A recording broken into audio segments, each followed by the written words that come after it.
have run these canyons for 6 million years.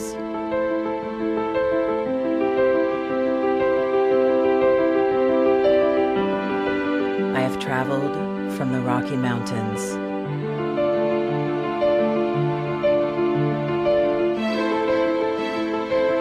to the deserts, through scorching heat and freezing cold, from the land of the dinosaurs to fields of food.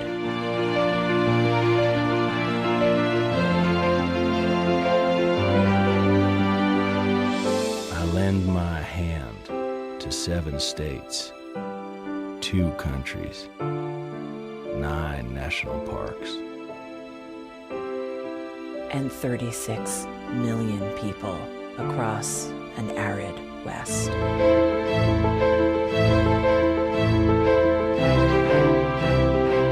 am not the strongest or the largest, but I am the hardest working.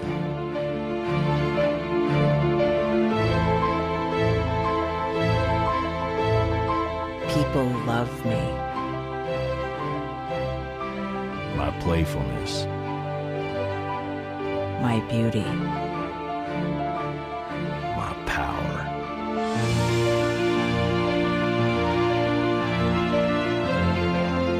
My life.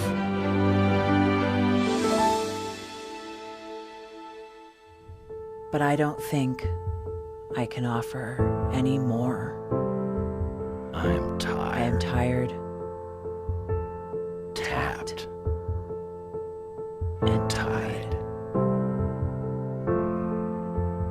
Of the hundreds of major rivers in the world, I am one of the few who no longer kisses the sea.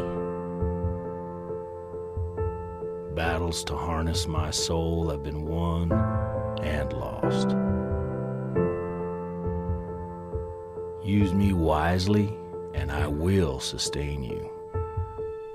Use me like you have, and I will break. My name is Red. The Grand River Red. The American Nile. The Canyon Maker. I am the Colorado River. And I am the most endangered river in America.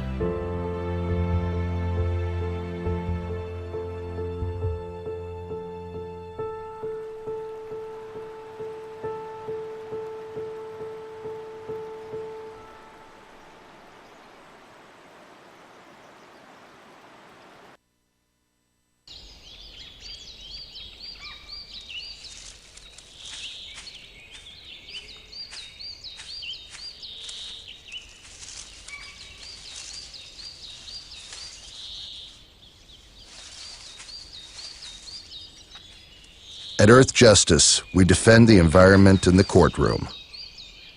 Join our fight. When you take a seat, you take a stand. Earth Justice, because the Earth needs a good lawyer.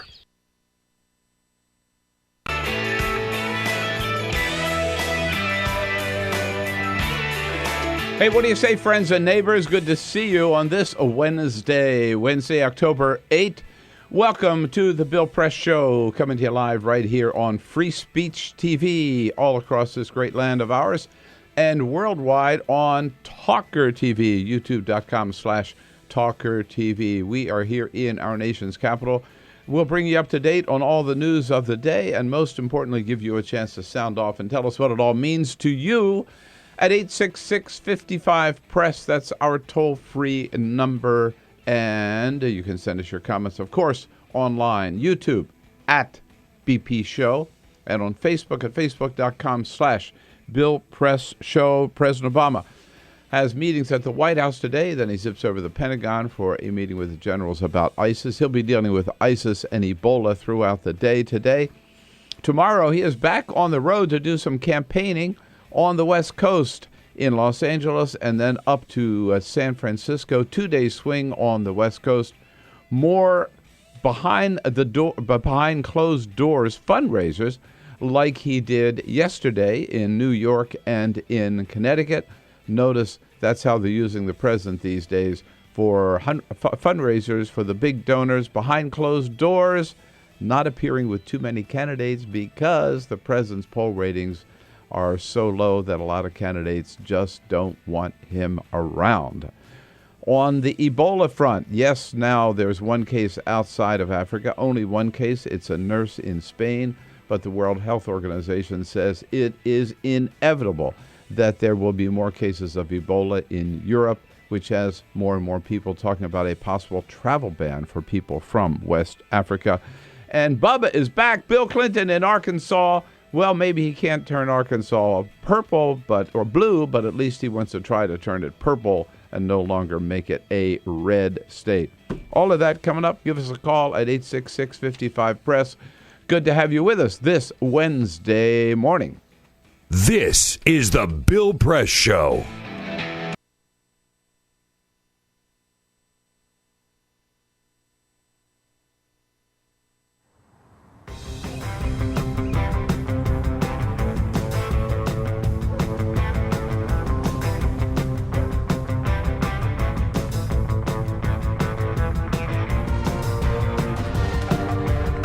You know, sometimes when I'm walking down the street, I'm not necessarily looking out and seeing all these water-wasting lawns and people that aren't as connected to their neighbors and their lives as they could be.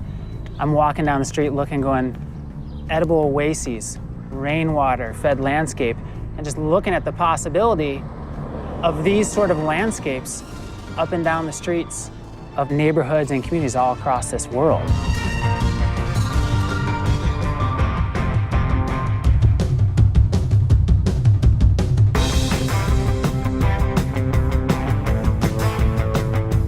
Small actions do ripple and they add up and they have a cumulative impact. And so when you're building upon your small mindful actions, you know, you have the confidence and the ability to take on something a little bit greater. So that could be nice. This in the context of where we're at as a planet with climate change and these really big issues and people that are more disconnected and less skilled than ever, it becomes even more amazing and powerful how much of a solution this is to design these ecological gardens and to come together with shared vision and shared voice. There's never been a time where your choices have mattered more. Doing something as simple as us transforming a landscape creates a model that anybody could look at far and wide, and you're sharing food and connecting and building skills together in your own neighborhood. It's a richer way to live in normal times, but in the new normal of climate change and erratic weather and economic upheaval, it becomes essential. Whether it's me, you, Gandhi, Che, MLK, Willy Wonka, whoever, past, present, or future, the power of our daily actions is all that we have. You know, and like our community said, give me a place to stand and a lever long enough and I'll move the world. And that's what those simple actions do. They move the world every day.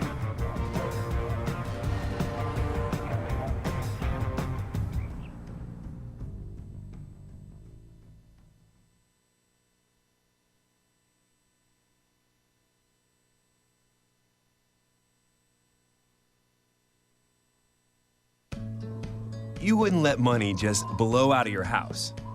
So when your AC or heater is on, make sure the doors, windows, and fireplace flue are shut tight. If you're headed out, turn down the AC or lower the heat by 10 degrees. And always keep your water heater set at 120. A little bit of common sense goes a long way. Get more great tips at energysaver.gov. So, I'm kind of new here, but I've noticed a trend. My human does this funny thing where she goes around and gets all my toys, and then she hides them in that basket by the door. You know, but it's always the same basket, and it's always in the same place. And then she acts so surprised when I find them, but, you know, she's putting them in the same basket. Again. It's like, hello, that's where you put it last time. You were the worst at hide and go seek.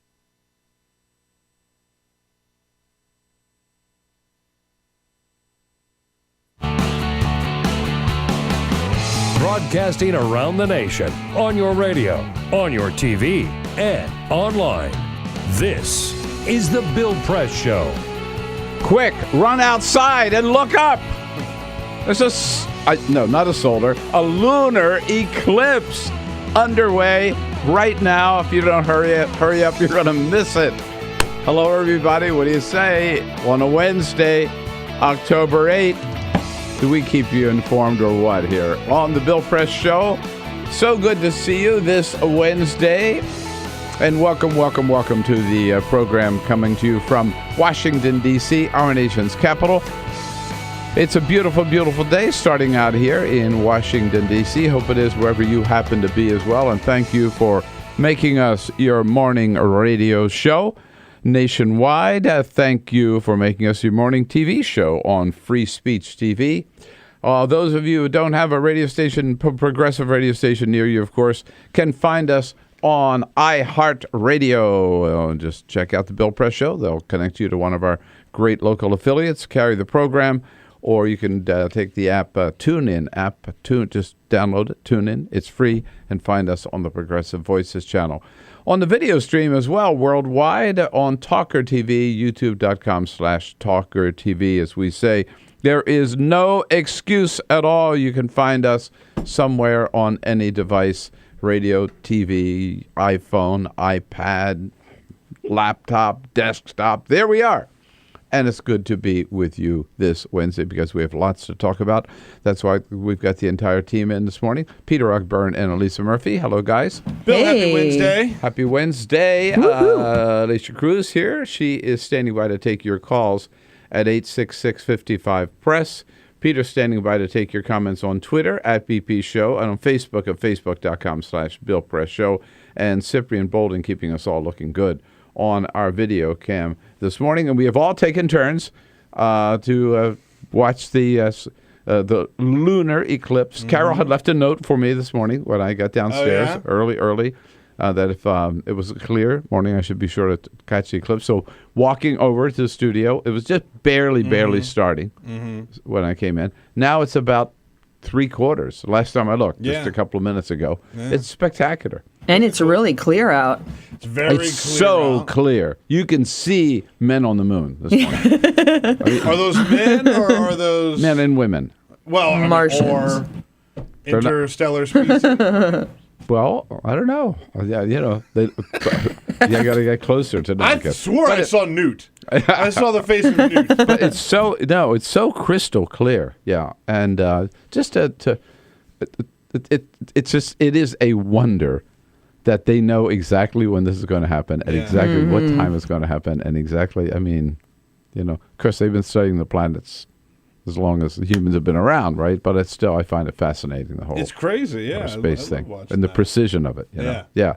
It's really, really great. So try to catch a look at it before the day is out, and that makes us really feel good this morning. We're not feeling so good about what happened last night in San Francisco. Yeah, we finally ran out of steam with the Nats. 3-2 wasn't a wipeout, and they did win one game. You look on the positive side, but it ends up being 3-1. The Giants, and the Giants go on now. Help me out to play. Yeah, the winner of St. Louis and St. Louis. Yeah, St. Louis moves on, right? So it'll be St. Louis.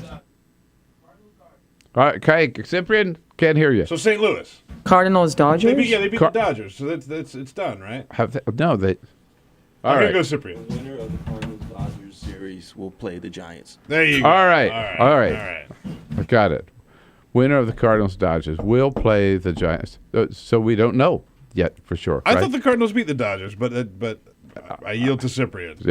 Yeah, boy, I would too, baby. Yeah. I know. Look. So last night in San Francisco on the Cardinals won the series, by the way, so it's going to be the Cardinals. It is. Yeah. Okay. Going to be the Cardinals. Cardinals, and then the Giants, and the Royals and the Orioles. Royals and the Orioles. Yeah, there we go. It's a mouthful. Yeah, in San Francisco last night, Hunter Pence, an amazing catch, but that catch still allowed the Nats to score their first run, making it 2-1. This is in the 6th inning on KNBR. Swinging a drive to right. Pence moving back. Still moving back. He's at the wall. He leaps. and he makes the catch up against the wall, and he tumbles to the ground, but hangs on.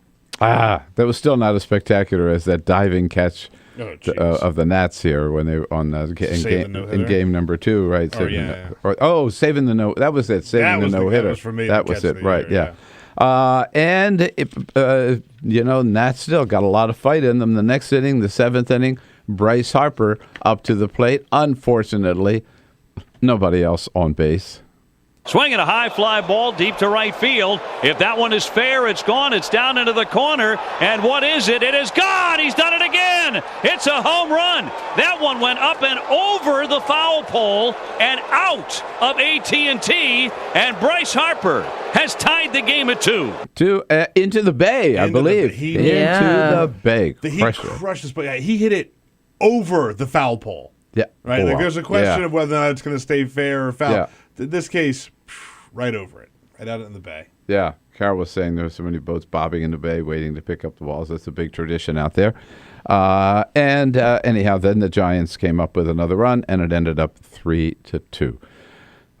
Good season for the Nats. Great season for the Nats. Good season for the Nats. How was good season? Yeah. Not such a great season. I count the postseason, but yeah, you're right. Not such a great postseason. You're right. Yeah, how'd you do buying those playoff tickets yesterday, Peter?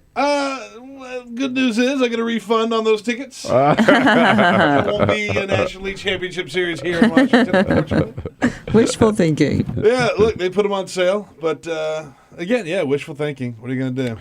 All right, coming up, David Jackson joins us from the White House just a little bit later in this hour for USA Today. Cindy Boren, a Washington Post sports columnist, will be here with us in studio. Good day to be talking to Cindy. We'll have representatives from the Democratic Governors Association and from the Hill newspaper a little bit later. And President Obama on the sidelines for the most part during these midterm elections. Why and what can we do about it? We'll get into that next. But first, this is the Full Court Press. Got it. Just a couple of other stories making news. Pepsi announced yesterday that they have a new product they're rolling out, a new line of craft soda that they are calling Caleb's Cola. Cola with a K. They said they've been working on it for years. And it's named after the inventor of Pepsi, Caleb Bradham, so Caleb's Cola. And they say that this new soda, you can only buy it in 10-ounce glass bottles, and it's made simply with, quote, sparkling water, fair trade cane sugar, and cola nut extract. That's it, plus a secret blend of spices, they say. You can buy it at Costco, but they're saying it's all natural. It's going to be a little bit lower in calories, and it's not the gunk, right, that you get when you usually get a Pepsi. I don't know. Just what we need, another soft drink. I know. I don't disagree with you. This is, I guess, maybe a step I find in it the hard right to get direction, but excited it's not like about we that. need it. I talked about all the major college football upsets over the weekend. Probably the biggest was Mississippi beating Alabama. Of course, when Mississippi won, all the students charged onto the field. They tore down the goalposts and took them on a tour around Oxford, Mississippi. They then sawed the goalposts into pieces and gave away to different students. They should have sold them. Well, that is essentially what happened. The SEC fined Mississippi $50,000. Oh, my goodness. You can't go tear down the goalpost. That's a rule. You can't go. Oh, really? And they say, in all honesty, it's a pretty serious safety hazard because these are giant goalposts. Yeah, right. So they fined them $50,000, which the school was happy to pay. They also set up a website to donate, and if you donated, you got pieces of the goalpost. Oh, wow. So you could buy them. Very smart. They raised $75,000 in about 4 hours. Yeah. So they took care of that fine and then some. Right. And then threw a party with the $25,000 left over. Right. Exactly. And we go to Dallas, North Carolina, where Dana Paris. No, Dallas is in Texas. This is Dallas, North Carolina. This is Dallas, North Carolina. Stop confusing me. I know, I'm sorry. Dallas, North Carolina. Dana Paris is the woman who runs Just Cooking restaurant. And she said, in terms of how she wanted to price her food, quote, I want to put the price in the hands of God. So she told her customers, pay whatever God is telling you to pay. How do you think that went? Yeah, she's out of business. Her revenue tripled. Get out Her of here. revenue tripled because they were afraid that people were going to take advantage of this. So customers gave more and more and more, so she's actually doing quite well. Jesus is a big tipper, apparently. Jesus saves. Jesus saves. More ways than one. Right. All right. Thank you, Peter. Yes, 16 minutes now after the hour. Front page headline in the New York Times this morning, President Obama has been benched. In this election, reads the headline, in this election, Obama's party benches him. It's talking about the fact that, for example, yesterday, President Obama, he was out in the campaign trail. Which candidates did he appear with? None. Zero. Went up to New York, held 2 behind-the-door fundraisers, behind closed-door fundraisers, went up to Connecticut, held another one. Nobody saw him at the fundraisers. Nobody heard what he had to say, and there were no candidates there. He came back to Washington. Tomorrow, he goes to the West Coast. He'll be in Los Angeles area for one whole day with some behind closed-door fundraisers, and then up to San Francisco for some more, a couple more, and then back here to Washington, 2-day swing to the West Coast. We found out at our briefing on Monday from Josh Earnest that, in fact, the president has no scheduled appearances with any of the Democratic Senate candidates this year, except for Gary Peters in Michigan, who is about 20 points ahead. And otherwise, whether it's David Pryor in Arkansas or Kay Hagan in North Carolina or Mary Landrieu in Louisiana or Jean Shaheen up in New Hampshire, the Democratic candidates have said, Mr. President, we love you. Send us money, but stay away. Which is kind of sad. You know, you would think, I know the president wants to be out there campaigning with these guys, but he's not going to show up if they don't want him, obviously, right? So Michelle Obama's doing some, but even she has not been that widely invited by candidates.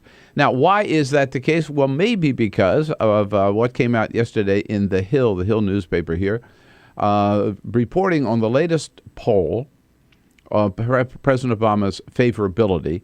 53% of Americans, get this, in this latest poll, 53% of Americans now rate President Obama's presidency a failure. That's the word they use, failure. 41% say it has been a successful presidency. Now, you know, you would think right away, oh, my God, don't show that to Obama because President Obama sees that and he's going to want to, I mean, look, where's the hemlock, right? You know, he's going to want to either quit or commit suicide or kind of whatever. But my advice would be, no, take a look at this. It ain't as bad as it seems. It's not necessarily good, but it should not be so surprising. If you look back, that's what happens to every president. By the time they're 6 years into the term, the American people have soured on them. George Bush was considered a failure, and he was at this time in his presidency. Barack Obama's considered a failure, but he's not at this time in his presidency. Bill Clinton was considered a failure at this time in his presidency. So was Ronald Reagan. I think this poll says more about us than it does about any president, certainly than it does about President Obama. And what it says about us is we have the attention span of a gnat. You know, we have a collective, I've said this before so many times, we have a collective case of ADD. We just get tired of people and we run out of gas, you know, we want change and we want steam and we want a new face. So here's my answer, okay? Now, I know this is wild ass and this is crazy, and you're going to say, Bill, you've been smoking pot. I have, but I haven't. Have not lately. What time is it? Okay, right. So here's what I think. You know what? I think we ought to just junk this 4-year term, followed by a second 4-year term if you're lucky enough to get one. I think we ought to have 1 6-year term for president. Think about it. 1 6-year term. Get elected, you're in for 6 years, then you're out and you can't run again. I think that would be, what do you think? 866-55 press. Now, before you just dismiss it out of hand, think about it. For the president, I think it would make a lot of sense and be a lot better because the president wouldn't have to worry all during the first 4 years about, I don't know whether I want to do this or not because I got to get reelected, you know, and this is not going to be maybe that popular. You got to worry about getting reelected. Then you have to spend at least a year of your presidency running around, raising money, running for office again, going all through that reelection crap. And we remember what it was like. all the stuff that the Republicans and Democrats put on hold until after 2012 because we can't deal with it before 2012, and maybe we can deal with it after 2012. Just get that out of the way. Just get rid of that whole troublesome mess about running for re-election. Better for the president by far. And you know what? It's better for us because just about the time we get sick and tired of somebody, no matter how excited we were when they got elected, just about the time we get sick and tired of them, they're gone and we get somebody new. And then 6 years later, we can get sick and tired of them. And then we get somebody new. So, it keeps us a little happier too, I think. I don't know. Look, I know what you're going to say. It'll never happen, Bill. But you know what? That doesn't mean it's a bad idea. I think it's a great idea. And I say, let's amend the Constitution and do it. 1 6-year term for president. Tell me, don't you think that's a better way to go? 866-55-PRESS. Put that in your pipe and smoke it this Wednesday morning. 866-55-PRESS. We'll talk about it. This is the Bill Press Show.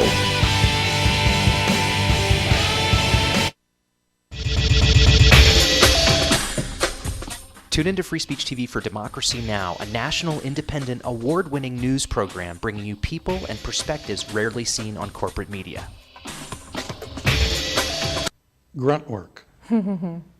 Love it, hate it, useful, not useful. Necessary. Our social entrepreneurs are people who have been on the front lines of social change. I've learned so much from talking with them. This is Cafe Impact, and I'm Jonathan Lewis. I will say that I think is a challenge for anyone, especially the new workforce as they come in, is the ability to accept grunt work with grace. The most boring, awful details are the most important elements of doing this work. From the way you save names in your Rolodex to the way you bank and you deposit checks. The truth is, this work isn't glamorous, it's rewarding. You don't go into this for the glamour, you go into it for the impact. And so it takes that determination to do the scut work to actually get anywhere. It can be really challenging in a first job for someone who's coming out of finishing school to have the enthusiasm that they do to make the type of social impact that they've dreamed of. And now they're here in this first job and all of a sudden they're shouldered with all this grunt work. And they don't understand and they don't get it and they're resentful. Talk more about the power of answering phones. Sure, I did that myself, took out the trash, cleaned offices when I had to, and it's all good. There's power in being a good team player and in being somebody who sometimes has to support other people's leadership before you get to have your own moment in the sun. Is it hard to wait? It is absolutely hard to wait, especially if you're an alpha female like I am. I think grunt work can help a new employee build trust internally and teach them the nuances of how an organization is run so that they can have a real good sense of what HR is doing, what finance is doing, what all the other departments are, and that actually makes them a better employee in the long run. So in my role on a daily basis, I literally can be looking at a new venture in software. We could be looking at a microfinance deal. I could be making coffee, taking out the trash, and riding a tractor on any given day. Have you found people who thought it was demeaning that they were given this job, work in the front office and make the coffee when they graduated with all A's from this great university? And, people like that just don't last very long in our world. If your approach to life is that, you're so smart and you're such a fabulous entrepreneur that you can't understand why people aren't giving you opportunities, it's really hard to advance.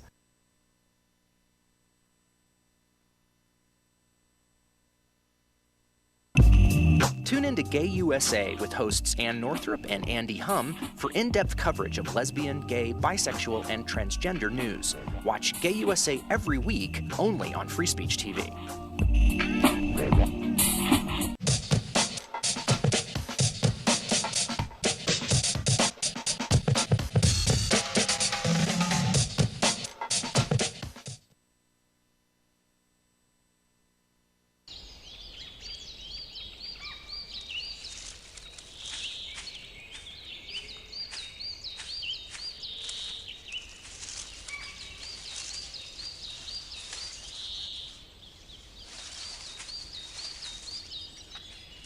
At Earth Justice, we defend the environment in the courtroom. Join our fight. When you take a seat, you take a stand. Earth Justice, because the Earth needs a good lawyer.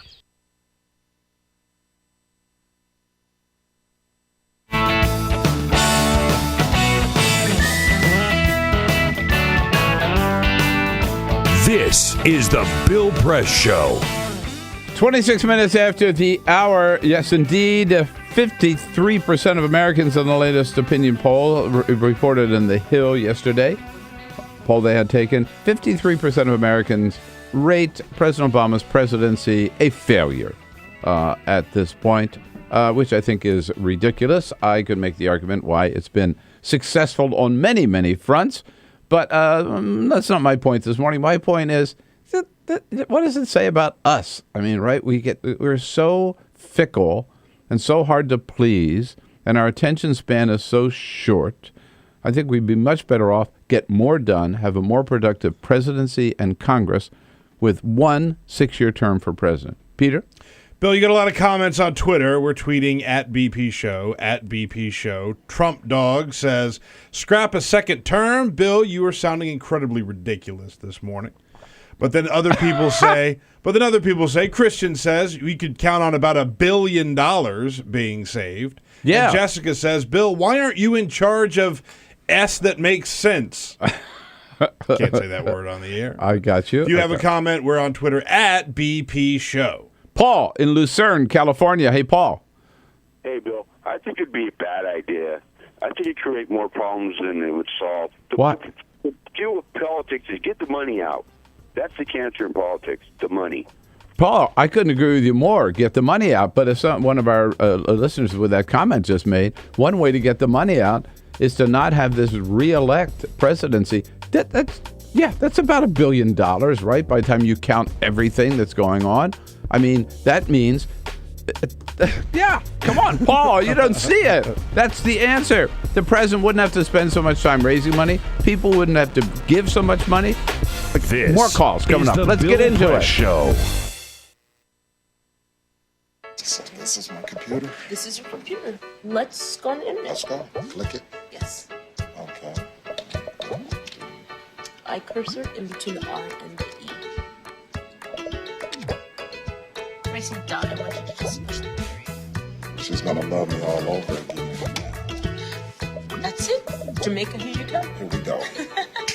Good job. Thank you. Thank you. And I did it by myself. Feel smarter. So, I'm kind of new here, but I've noticed a trend.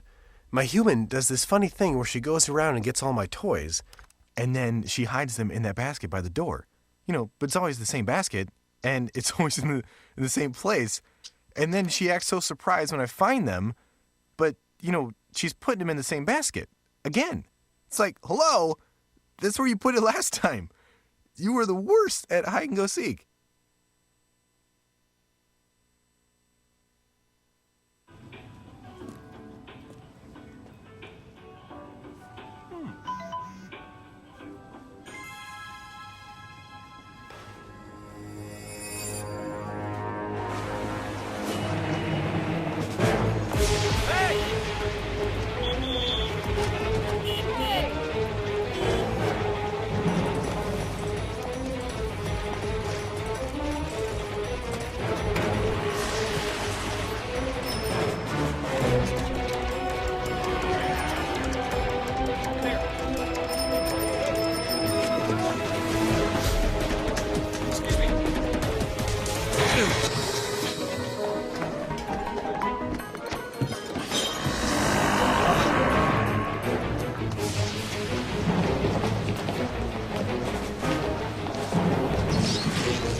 So, same time next week?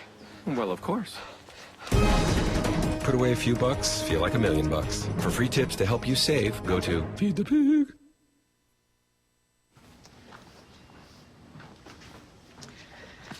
All right. I know this isn't any fun to talk about, but we should. Okay. So who's going to do what? I'll pack the dead batteries. Great. I'll only put what I don't need into a duffel bag. Perfect. That's totally unhelpful. No problem. Meanwhile, I will try to comfort everyone by speaking in a calm voice. And I'll try to get the generator going without any gas. Oh, let's not forget the cell phones, which probably won't work. Right. And who is going to handle supplies? I can forget to do a list for us. Thanks, pal. Well, I think we couldn't be any less prepared. I'm proud of you guys. Talk to your kids about who to call, where to meet, what to pack. Visit ready.gov/kids for tips and information. Hey, thanks for stopping by. You know, I followed your character since the first episode. I'm a big fan, big fan. Thank you. And listen, your storyline, it makes for incredible TV drama. Thing is, your drug use is very adult content. Too adult for the kids. So I'm gonna have to block you. Oh, man. Yeah. Well, have a good one. You're a nice lady.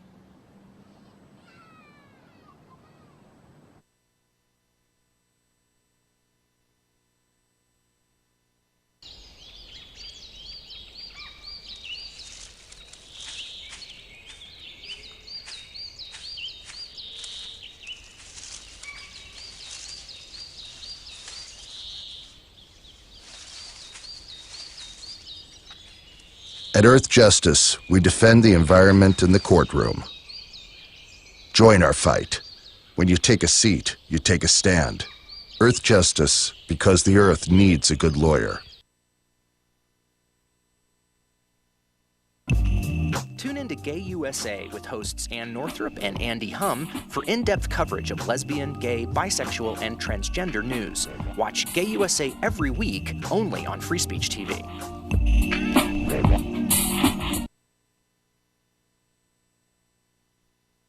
Second term.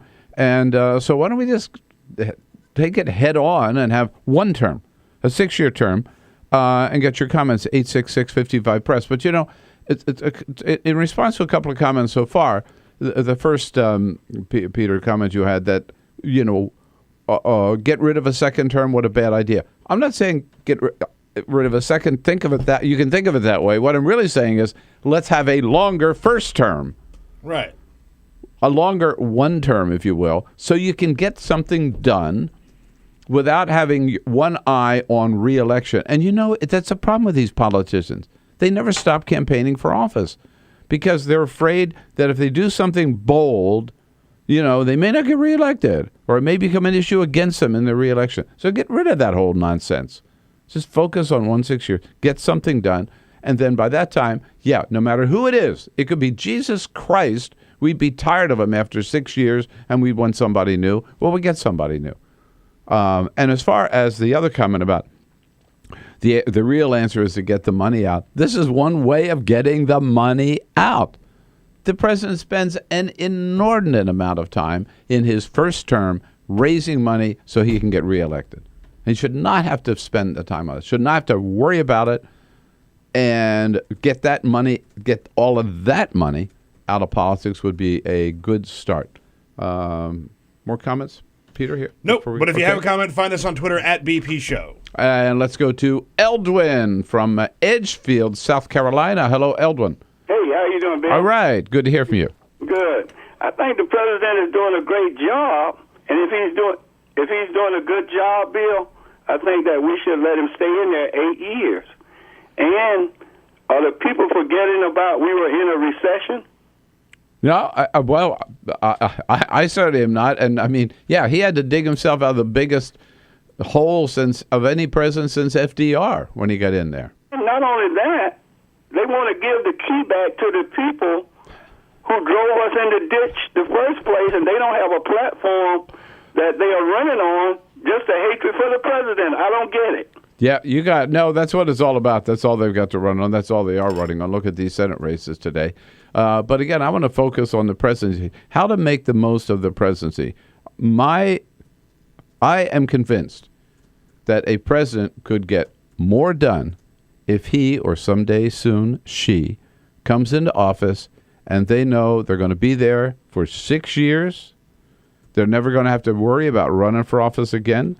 They're never going to have to worry about making one more dime to earn, to get some campaign contributions. They can just focus on what their goals are and how they're going to get them done. Let me tell you, there is one sort of parallel here, precedent, which is in Virginia. Virginia, you get, for governor, you get one term. I think it's a 4-year term, isn't it? I'm not sure whether I don't think it's 6 years. But I know for Virginia governor, you can't run for re-election. You get one longer term than most governors get. Maybe it is 6. I think it's 6, but I'm looking. Let's double check it. Yeah, but anyhow, that's the way it is in Virginia, and it works. It works.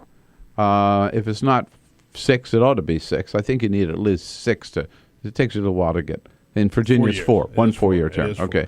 So, somewhat of a parallel in Virginia. President, 4 years not enough, but I think 6 years, by that time, they will have gotten done what they could get done, and we will be ready to move on anyhow. Up in Stony Brook, New York, hello, Mim. Good to hear from you. Bill. Hi. Yeah. What's going on? I think you're absolutely right. I've long thought the president should have one 6-year term. Really? Yep. I thought it was my idea. Well, Bill, I'm willing to share it. All right. Okay. Now, what do you see as the advantage of it? Well, I think you're exactly right. First of all, we get a consistent policy. There wouldn't be this mad rush for money and re-election and positioning and polling. I mean, we're running a government by polling right now. Yeah.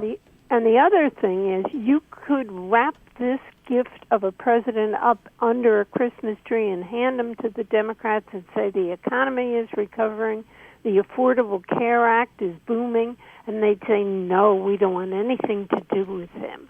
I mean, they're so stupid. I wish there were another party. Yeah, I'd like to see a third party too. But I really think we're onto something here. And again, we remember in 2012, so much of the politics was, remember, Congress was saying, oh, no, we're not going to take this up now.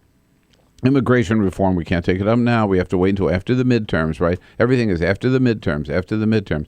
If you get rid of that, right, in terms of the presidency, not the midterm, I mean the re-elect, you get rid of that hurdle, you get rid of that excuse for not doing anything, I think it helps both the Congress and the president get some things done. Mim, I'm glad to share the idea with you as well. Thank you. Just a quick comment, by the way, from Twitter. Robbie Bright, who's a great tweeter that we stay in touch with, says, Bill, that's a great idea. It's the second campaign that usually alienates the sitting president with their party. So, if we wipe that out altogether, then it won't be an issue. I just like it. You get elected and you get to work, right? You get elected, you get to work, you get things done. It's not that you get elected, you have to worry about getting reelected. And then, okay, so you get a second term. How much is accomplished in the second term? I mean, most people say by the end of 6 years, you're out of gas anyhow, right? And then you're a lame duck. So why hang around for that second half, if you will, of your second term, those last 2 years, when by this time, let's face it, we're already into 2016, right? Yeah. Most people have already have moved on. Oh, yeah. Have sort of discounted Obama. He's not going to accomplish anything now because it's now lame duck. And so, yeah, it's just like sort of, it's like that little appendix that lasts 2 years. So just get rid of it. 1 6-year term. One could make the argument, right, that President Obama, when he was elected, he came in. I mean, you can't argue with the fact that he came in just hard charging on getting a lot of stuff done, had a very heavy agenda.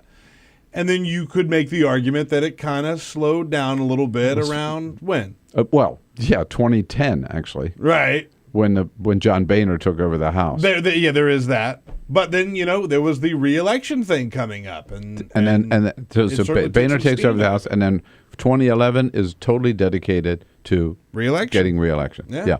Up in Baltimore, Faustin. Hey, what do you say? Faustin, I recognize Faustin from the Talker chat room. All right. Yeah. What up, Faustin? How you guys doing? All right. Hey, listen, I think it's a good idea, Bill.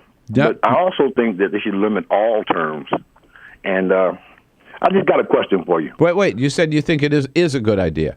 Yeah. I think it's a good idea. And I think they should limit all terms. I do too. Congressmen, senators, all those guys. They stay in there forever and do nothing. Right. I agree with you. I've long supported that. And so we do limit the president now to 2 4-year terms. I'm saying let's just have one good 6-year. But while we're at it, I'd love to see some limits. Look at some of these old farts who are running for re-election today, right? That's right. Yeah, they should have moved on a long time ago. Right. Yeah. Well, maybe we can do it all at the same time. Go ahead. I was going to say, who do you think they're polling? Because they never asked me anything. Well, I don't think they make it up, but they do random sampling polling, and that's always a question. I always wonder that, too. Who gets those phone calls? I don't get them. But at the same time, if somebody calls me at home and says, hello, Mr. Press, yes, we have a little survey here we would like you to take. My answer always is, if I'm polite, I'll say, no, thank you, I'm very busy. Yeah. Most of the time I just hang up without even trying to be polite. So, Faustin, maybe you were called. You didn't take the call. All right. Anyhow, look, I admit it's probably never going to happen, but that doesn't mean it's not a good idea. I think it would be a huge improvement. Think about it. And the more I think about it, the more I like it. 1 6-year term for president. Better for the president, and it's better for all of us. David Jackson at work at the White House already this early on a Wednesday. We'll check in with him next. This is the Bill Press Show.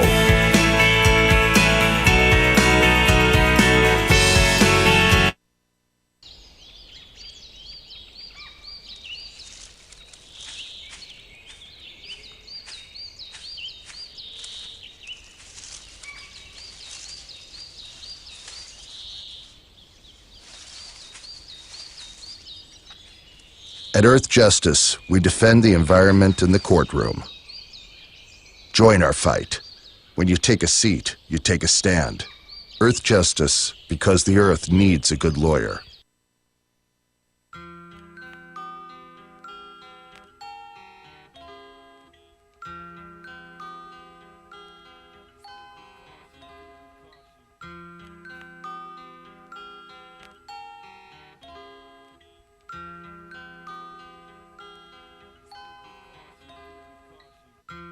Just this month, my bill was like $138. Even at one phone call a week cost me $40 to $50 every month. I am living on a fixed income of SSI, so this is really a great hardship. Families are being punished. When they incarcerate your children, they incarcerate the whole family. In 2011, the Media Action Grassroots Network, Working Narratives, and Prison Legal News founded the Campaign for Prison Phone Justice, an effort to call on the FCC to address the cost of interstate phone calls. The campaign mobilized prisoners to send hundreds of letters. Advocates and families filled out postcards, met with elected officials, and signed petitions. Partnerships were formed across the political spectrum and with groups in the criminal justice, civil rights, and public interest community. The film distribution company Participant Media and director Ava DuVernay joined the fight through a social action campaign tied to the release of the feature film Middle of Nowhere.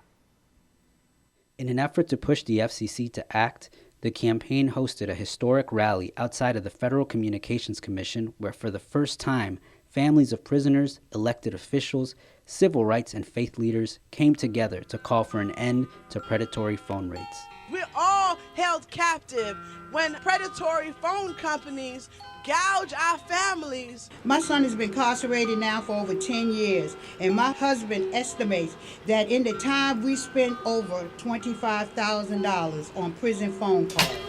My hero's not yours, you probably arrested them. Your schools probably neglected them. They spawn thoughts, you probably infected them. Feed us what you feed us, you can lay us next to them. FBI call it major crimes. babies making babies cry.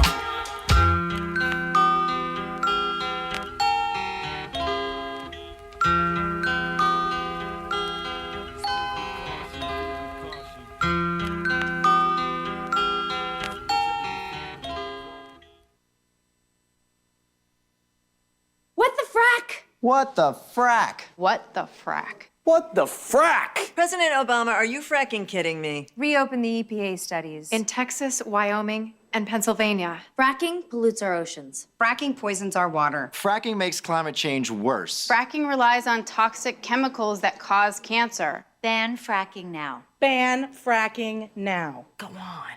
Ban it. Ban fracking now. Please. Two anti-government, self-described revolutionaries have shot up a pizza restaurant as well as a Walmart in Las Vegas. The internationally syndicated political series, The David Pakman Show, provides progressive talk, analysis, and interviews with the nation's youngest radio and television host, David Pakman. Find out more and catch up on all the latest episodes by visiting our website at freespeech.org. So, I'm kind of new here, but I've noticed a trend. My human does this funny thing where she goes around and gets all my toys, and then she hides them in that basket by the door. But it's always the same basket, and it's always in the same place. And then she acts so surprised when I find them, but, she's putting them in the same basket. Again. It's like, hello? That's where you put it last time. You were the worst at hide and go seek.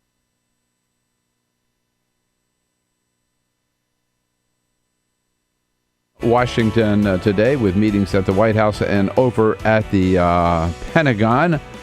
Meanwhile, the White House just girding itself for the release of more and more books by people around the White House. They're tell-all books. The latest rumor I heard is that David Jackson from USA Today was planning on writing his tell-all book. I don't know, David. You joined the parade here, huh? No, I'm taking it all with me to the grave, Bill.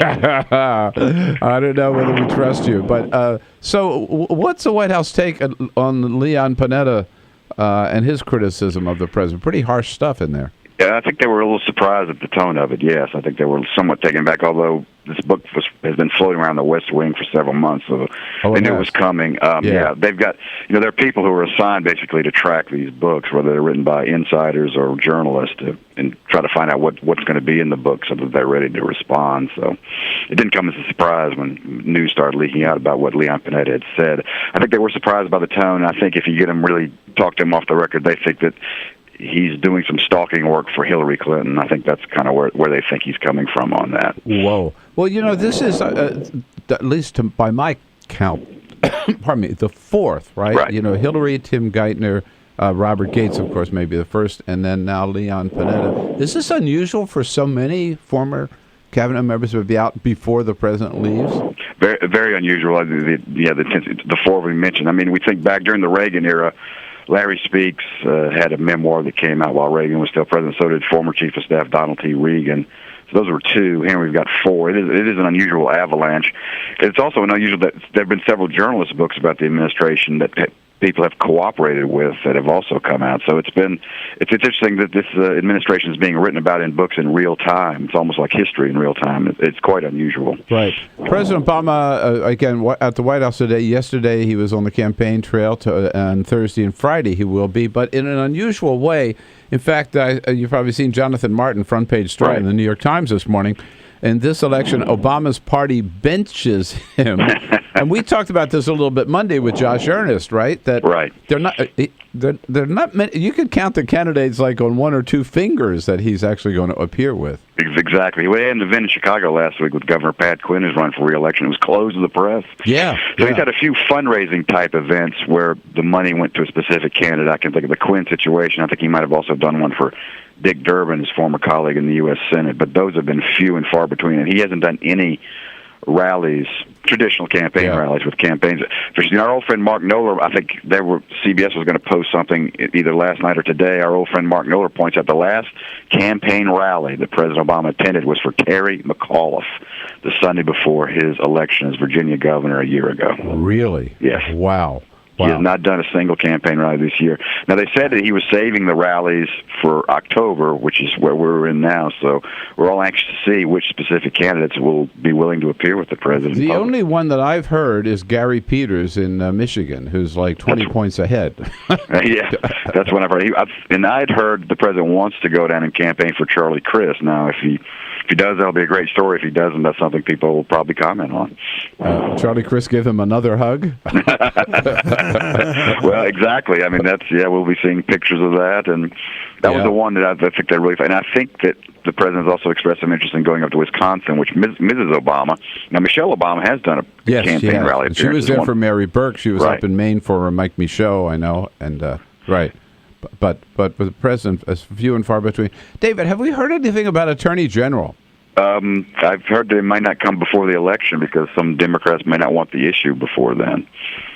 Now, the White House won't confirm it. They'll say it could be any day now. But the rumor is that the Democrats on the Hill might not want an Attorney General nominee before Election Day. Right. And when you look at the president's schedule today, the two issues where he's really spending most of his time right now, are Ebola and ISIS. Right, both of which involve the military. He's going to the Pentagon to talk face-to-face to the generals. And Bill, one thing I think you'll hear a lot about today is this reports of friction between the White House and the Pentagon over the ISIS strategy, that there's some concern about whether it's going to be enough to defeat ISIS. And I think that this meeting today will be an excuse for a bunch of people to get into that and talk a little bit about that. How unusual is it for the president to go to the Pentagon and sit in on a meeting? I don't think it's that unusual. I mean, I think Bush used to do it, and Clinton. It's kind of an annual thing. Basically, you go over to the Pentagon, you go over to the tank, which is their version of the the Situation Room, and go over there and talk to the generals face to face and kind of show the flag. I don't think that part's unusual, but there are reports of tension between some of them. And the tension would be that some of the generals want to do more and are really for boots on the ground. Is that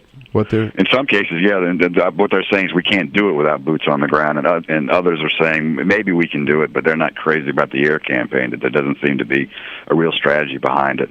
Another thing that comes up, Bill, you mentioned Leon Panetta. A lot of people think that might be a stalking horse for the Pentagon. That some of the things Panetta said in his book and has said in interviews since then about the ISIS strategy echoes some of the comments you hear off the record at the Pentagon. Right. Okay. Well, we're back today, and with a briefing at 12:30, we'll find out hopefully a little bit more about all these issues at that time.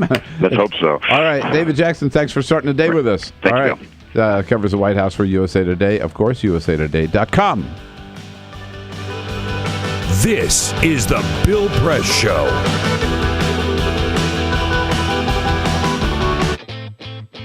What gets you into college? Good SAT scores? High GPA? Lots of extracurriculars? Sure, but what you really need is money. If you don't have the cash, you'll need a loan. And we mean huge student loans because the cost of college has risen 1,000% in the last 30 years. This means big money for the banks that collect fees and interest. Now, millions of young people are starting their adult lives with an average of $29,000 of loans on their backs. Altogether, we're talking $1.2 trillion in student debt. And more people are finding it impossible to pay them back. Welcome to the student debt crisis. The increasing demand for higher education and cuts to state funding gave colleges a huge incentive to keep inflating prices. I graduated about a year ago, currently in $35,000 of debt. I am in debt about like $25,000. I owe $23,000. I owe over $50,000 in student loans. 38.8 million Americans owe money on a student loan. And the biggest names in banking are making huge profits off the booming student loan industry. Sallie Mae, the largest provider of private student loans, made $949 million last year. They only give you about 6 months to look for a job. You have to start paying back the loan. It's very pressuring, especially nowadays. It's very hard to find a job. Over half of the students graduating in 2012 could not find a decent paying job. They either had low-wage jobs or unpaid internships or were unemployed altogether. So you can't make the payments. You start incurring late fees, which makes the loan even harder to pay off. And it stays with you for years, even decades. Right now, a third of the people who started repaying their loans are delinquent or in default. That's 13.7 million people, more than the populations of Chicago, New York, and San Francisco combined. Worse, it's not just the borrowers who are in trouble. Many loans require co-signers. So if the student is unable to pay, that co-signer, a father, a mother, or a grandparent, is now on the hook. Even a grandparent's Social Security benefits can be garnished to pay the loan. We should have an answer to this. If you get really behind in your car payment or your credit cards, you can file for bankruptcy. But Congress has made it nearly impossible to discharge student loans through bankruptcy. Big institutions make big profits while students try to make ends meet under crushing debt. Is this how we want our education system to work? The whole point of going to college is to get the career you want, but lately that's been discouraged because no one can afford school. You get a job just to pay off your student loans.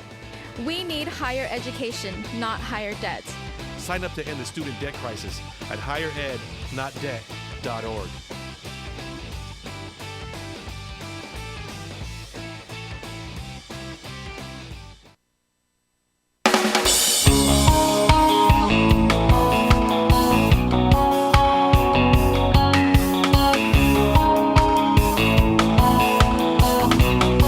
This is the Bill Press Show. All right, hope you didn't miss that lunar eclipse. It was pretty spectacular. We just saw the very, very end of it here. Peter, meanwhile? Your daily Nobel update, Bill. All right, yes. We have a new winner for the Nobel Prize Did I win yet? Chemistry. Chemistry. 2 Americans and a German have won the Nobel Prize for Chemistry for their work on optical microscopy. Microscopy that has opened up our understanding of molecules by allowing us to see their functions. Duh. We didn't already know that. Yeah. Eric Butzig, Stefan Hell, and William Morner. All right. The first step to winning the prize is you have to be able to pronounce the word. Optical microscopy. We're going to talk sports with our good friend Cindy Boren from the Washington Post coming up next. She'll get the Nobel Prize for sports. We'll hand it to her in the next half hour, so stay around. Yeah. What's that word again, Peter? Microscopy. This is the Bill Press Show.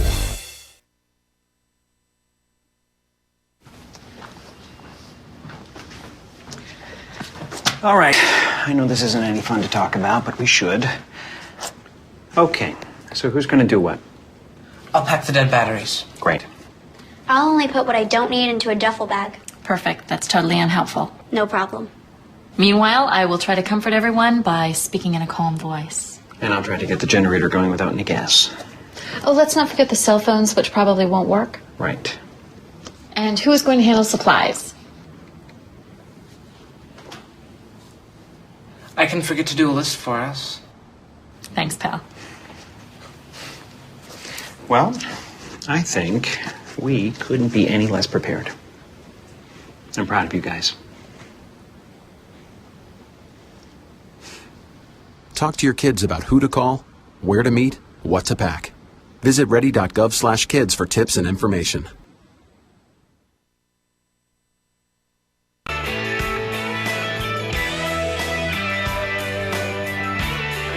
Hey, what do you say, friends and neighbors? Good to see you on this Wednesday, October 8th. Welcome to the Bill Press Show, coming to you live right here on Free Speech TV, all across this great land of ours, and worldwide on TawkrTV, youtube.com/TawkrTV. We are here in our nation's capital. We'll bring you up to date on all the news of the day, and most importantly, give you a chance to sound off and tell us what it all means to you at 866-55-PRESS. That's our toll-free number. And you can send us your comments, of course, online, YouTube, at BP Show, and on Facebook at facebook.com/Bill Press Show. President Obama has meetings at the White House today. Then he zips over to the Pentagon for a meeting with the generals about ISIS. He'll be dealing with ISIS and Ebola throughout the day today. Tomorrow, he is back on the road to do some campaigning on the West Coast in Los Angeles and then up to San Francisco. 2-day swing on the West Coast.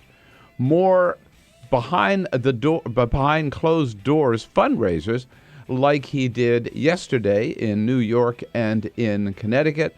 Notice that's how they're using the president these days for fundraisers for the big donors behind closed doors, not appearing with too many candidates because the president's poll ratings are so low that a lot of candidates just don't want him around. On the Ebola front, yes, now there's one case outside of Africa, only one case. It's a nurse in Spain, but the World Health Organization says it is inevitable that there will be more cases of Ebola in Europe, which has more and more people talking about a possible travel ban for people from West Africa. And Bubba is back. Bill Clinton in Arkansas. Well, maybe he can't turn Arkansas purple or blue, but at least he wants to try to turn it purple and no longer make it a red state. All of that coming up. Give us a call at 866-55-PRESS. Good to have you with us this Wednesday morning. This is the Bill Press Show.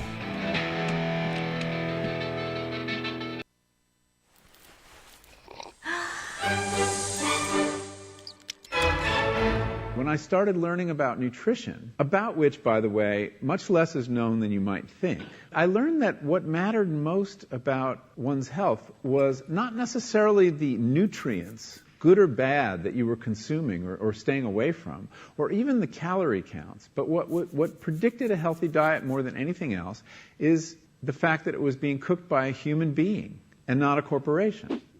Corporations cook very differently than people do. They use vast amounts of salt, fat, and sugar, much more than you would ever use in your own cooking. And the reason they do that is those are three incredibly attractive and incredibly cheap ingredients. And when they're layered properly, as in a chip or pastries and forms of junk food, they're incredibly addictive. They really press our buttons. They activate our dopamine network, our cravings. And in fact, people in the industry, they don't talk about addiction in the food industry, even though they traffic in addiction. They talk about craveability. It's the same thing. And snackability is another term they use, which is a lovely word. And then the last point about corporate cooking that's important to understand is they cook different stuff than you do at home. What they're good at, in general, they don't cook that well, but things like chips, they cook incredibly well. And here's a classic food that if you make it yourself, if you've ever made French fries, you have to wash the potatoes, you have to peel the potatoes, you have to slice the potatoes, you have to fry them in a lot of oil, you have to spatter your entire stovetop, you have to clean up, and then you have this pot of oil you have to get rid of. I mean, it's really difficult, and it's a pain. They're wonderful, but it's a pain. And if you make them yourself, you'll only eat them every 6 weeks, 2 months, because it's too much work. But when you let corporations cook for you, it's so simple and so inexpensive, and they're really good, that you will have them twice a day, as many people in America do. So you see the kinds of foods you end up with are these labor-intensive foods and desserts. These special occasion foods become everyday foods when we let industry cook for us. Eat anything you want, just cook it yourself.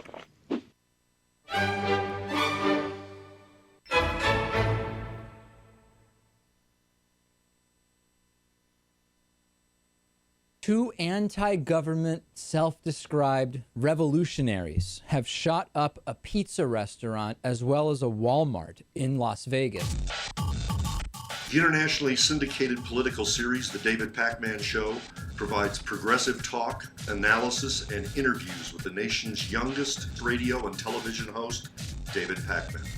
Find out more and catch up on all the latest episodes by visiting our website at freespeech.org.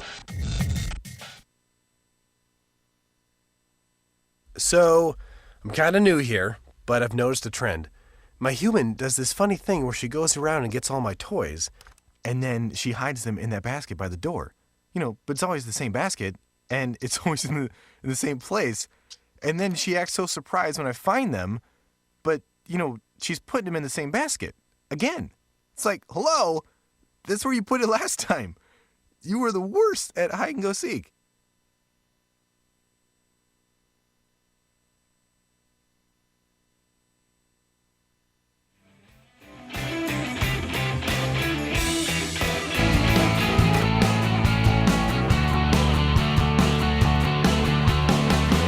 broadcasting around the nation, on your radio, on your TV, and online. This is The Bill Press Show. It's the lunar eclipse. Hurry up. Look outside. If you haven't already missed it, it may not be too late. Hello, everybody. We've all been gawking all morning from the balcony upstairs, from our windows here in our studio. Good to see you today. It is the Bill Press Show on a Wednesday, October 8th, coming to you live from Washington, D.C., our nation's capital, and our studio on Capitol Hill. Good to see you this morning. Thanks for joining us on your local progressive talk radio station nationwide. And thanks for joining us on Free Speech TV and worldwide on our video stream, TawkrTV, youtube.com/TawkrTV. Well, we're glad there was an eclipse today because, that's sort of how we all feel. Our light was, was just blackened out last night by the Nationals losing to the San Francisco Giants. Here to talk sports and to console us with their better days ahead, Cindy Boren, sports blogger for the Washington Post. Hi, Cindy. Always good to see you. Thanks for coming in today. I offer no consolation. It's over. It's over. It's, black, dark days ahead. Yeah. Oh, my God. We'll never come out of the eclipse? No, you've still got the Orioles. We're going to have to claim the Orioles now. Yeah. And our winning team is Peter Ogburn and Elisa Murphy. Hello, guys. Hello, hey, good morning. With Alicia Cruz on the phones. Ready to take your calls at 866-55-PRESS. And Cyprian Bolding, our videographer, up late last night, trying to get help the Nats out, but it didn't work, and he's still here on the job this morning. Peter, we missed something yesterday. Do you realize yesterday we forgot to celebrate it, and Igor Volsky was here as well. Oh, no.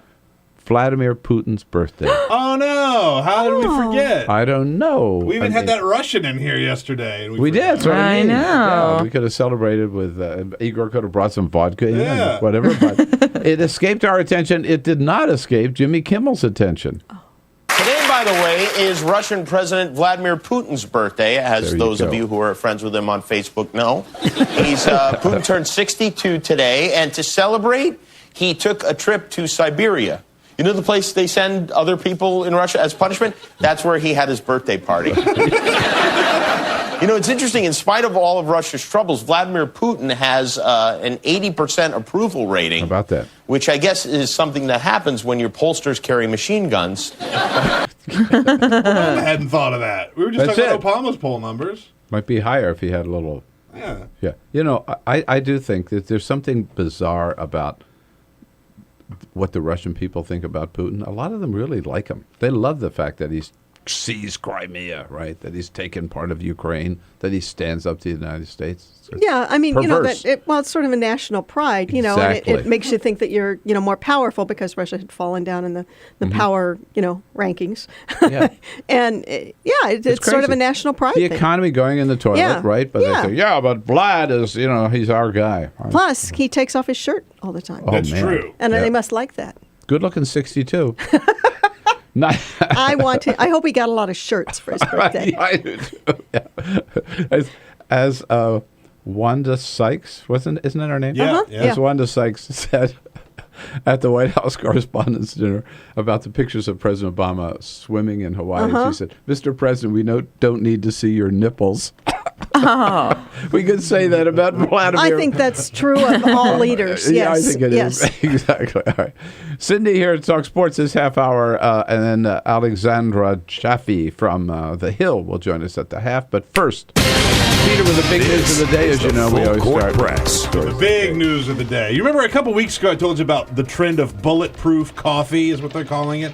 It's coffee that people put butter into instead of cream. They say that the fat, right? I don't love this idea, but they say that the fat in the butter sort of helps the slow burn of caffeine in your body, right?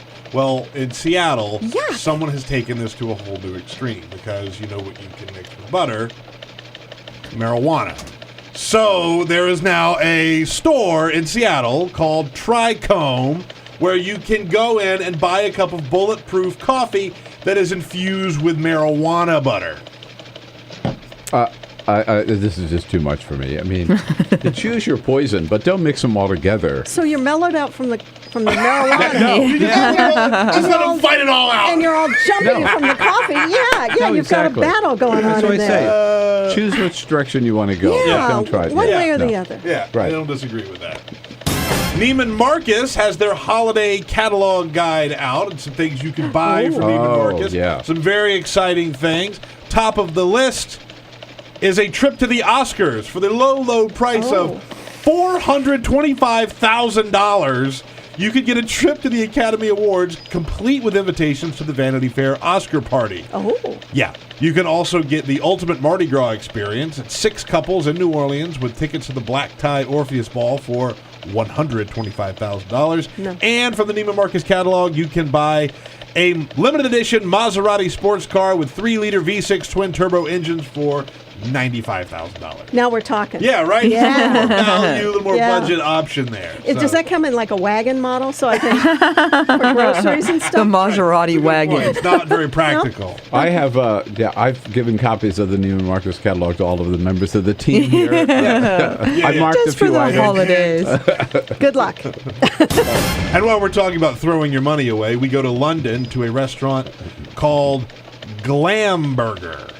Glamburger, where their signature dish is a burger that is topped with lobster, caviar, and white truffles. They use Kobe Wagyu beef, New England venison, and edible gold leaf bun.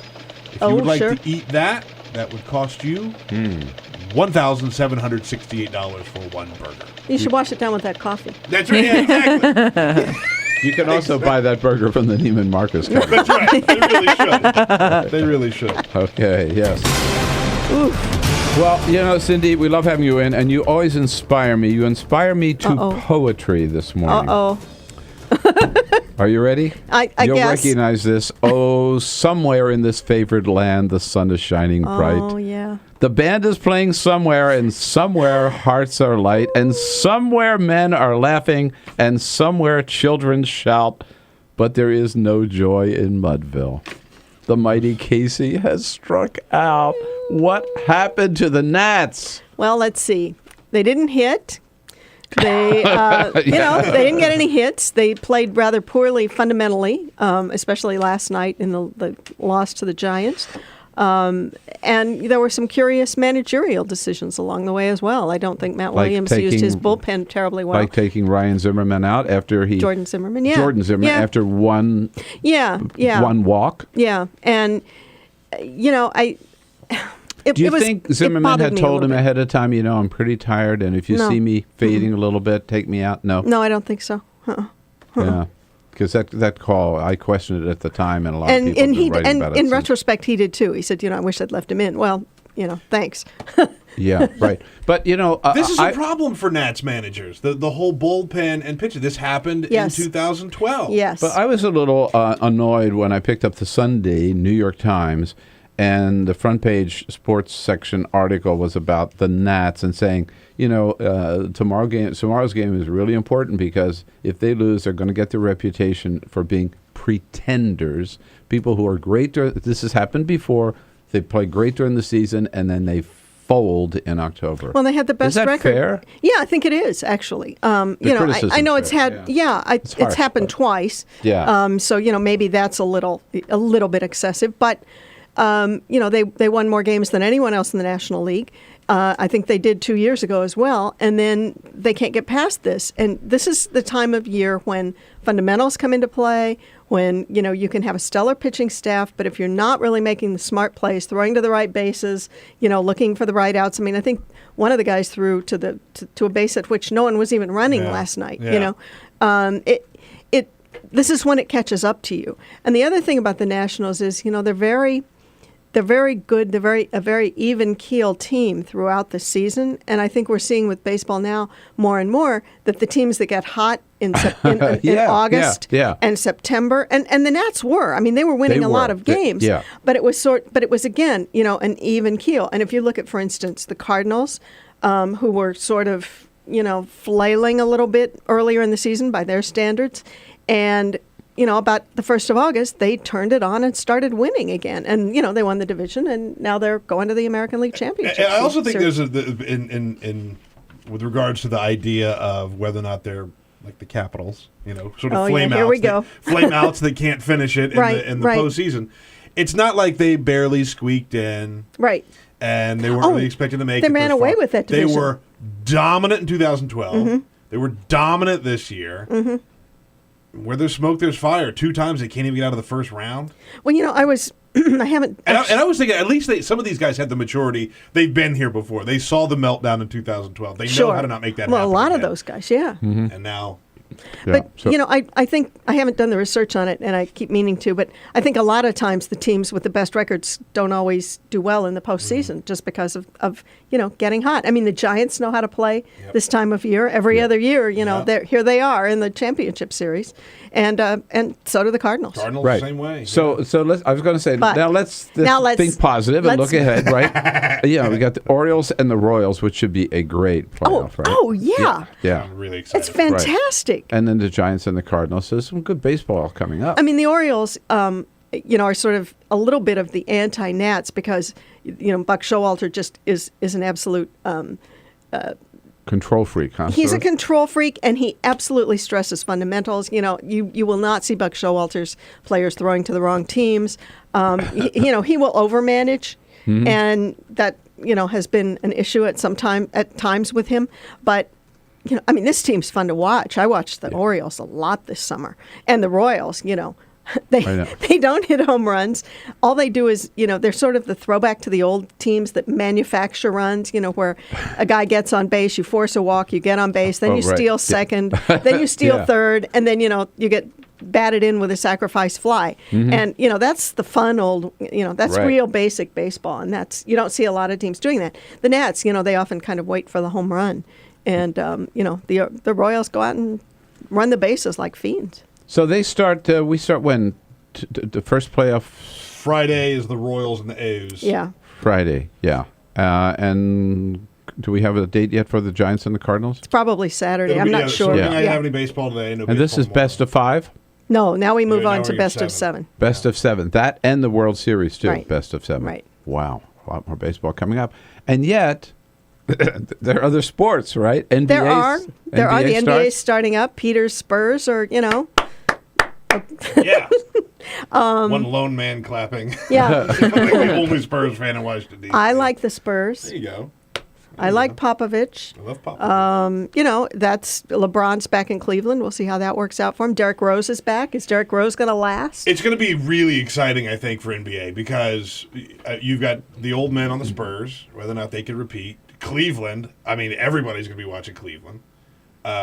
Wizards, very exciting. Oh, yeah, very. I'm very excited to see what the Wizards do. I am too. They made it out of the first round of the playoffs last year. Yes, they did. Yes, they did. So there you go. There's someone for you to hang your hat on besides the Orioles. You can jump on the Wizards bandwagon. Yeah. Just don't ask me to jump on the Washington football team. Well, they've won one game. Yeah. Best 1-4 team in the league, as Clinton Yates likes to say. Oh, well, maybe not. I don't know about that. Cindy Boren with us, talking sports, talking baseball playoffs, and talking NBA. And Adrian Peterson, big day for him today. Let's get into that when we come back. 866-55-PRESS. Sports fans, your comments, of course, always welcome at 866-55-PRESS. This is the Bill Press Show.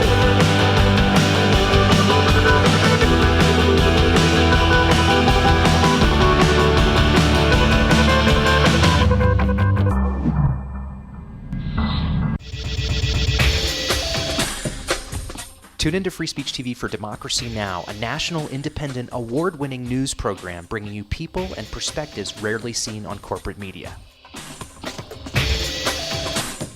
I'm the retired bishop with the Episcopal Church as the bishop for all chaplains in federal service. I read that there was a group of people that represented a sense of injustice that I had.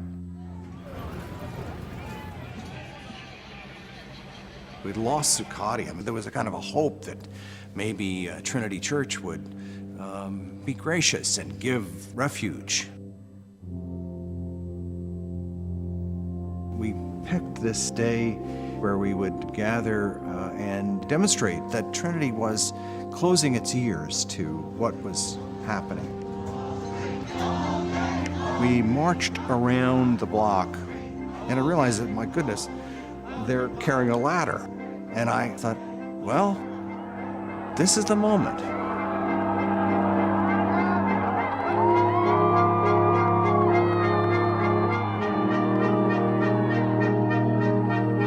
You could feel a spiritual presence. You could feel a certain something.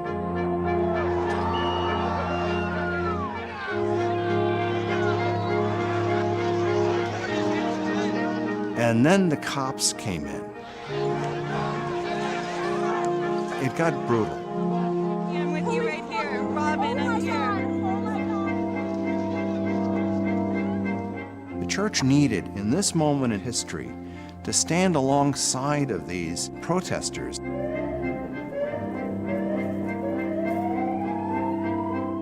truth of Christ is found in the pews, is found in the institutional church, but it is also found in the streets. It's found in the honesty and the integrity, the insistence of people that you find in Occupy Wall Street.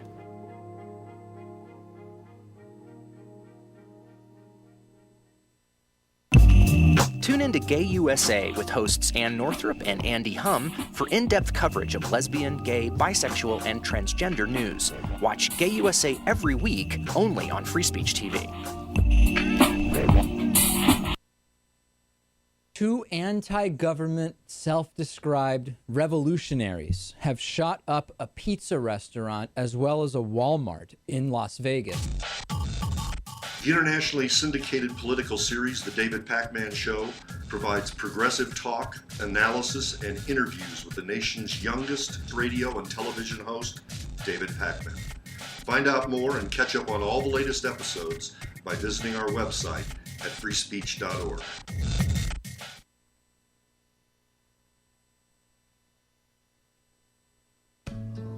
You wouldn't let money just blow out of your house. So when your AC or heater is on, make sure the doors, windows, and fireplace flue are shut tight. If you're headed out, turn down the AC or lower the heat by 10 degrees. And always keep your water heater set at 120. A little bit of common sense goes a long way. Get more great tips at energysaver.gov. So, I'm kind of new here, but I've noticed a trend. My human does this funny thing where she goes around and gets all my toys, and then she hides them in that basket by the door. You know, but it's always the same basket, and it's always in the same place. And then she acts so surprised when I find them, but, you know, she's putting them in the same basket. Again. It's like, hello? That's where you put it last time. You were the worst at hide and go seek.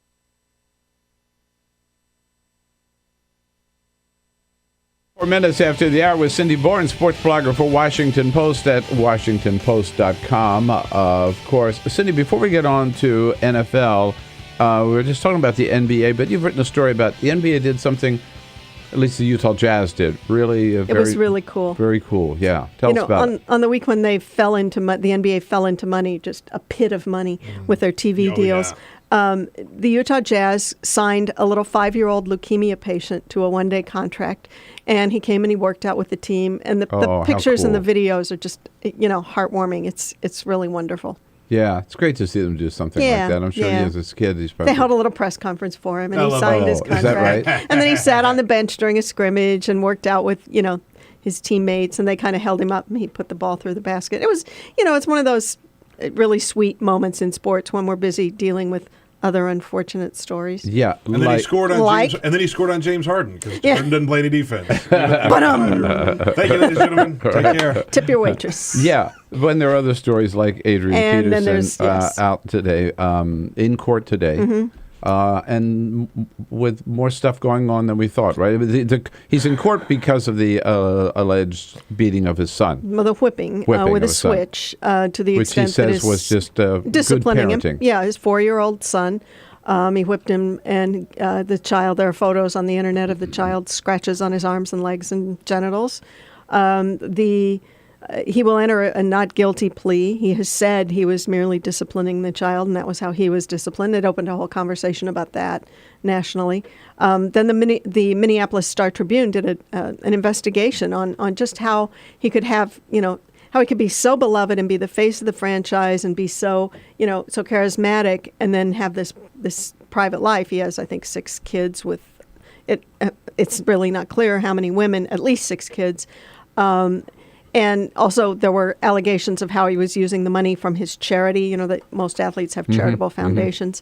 And some of the money allegedly was going to fund to buy hotel rooms, to rent hotel rooms for orgies.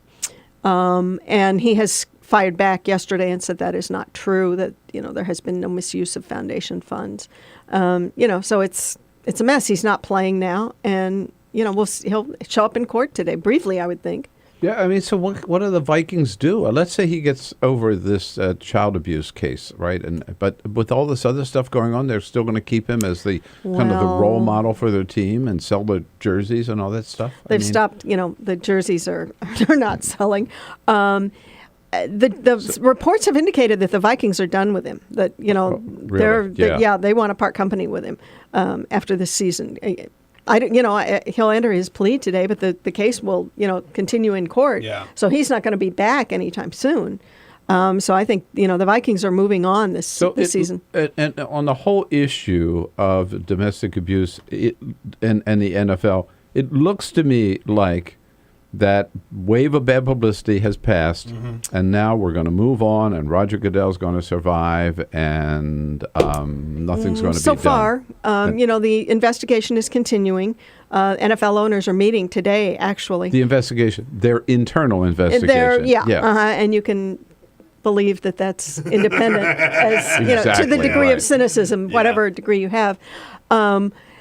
And they will meet today. And at issue here is whether they want to address domestic violence in their meeting today. And at issue here is whether they're going to take away some of Goodell's power. Certainly the NFL Players Association wants an independent group looking at players who misbehave and assessing punishment. Take that away from Goodell. So the owners meet today? Yeah. And there won't be any move to get rid of Goodell today. Well, unless, everyone has been saying that if it turns out that he lied somewhere along the line, then he's toast. Otherwise, they'll keep him. All right. Hey, Cindy, we just scratched the surface, but so much fun to have you in. Thanks you so much. Bill. All right. Go O's! This is the Bill Press Show.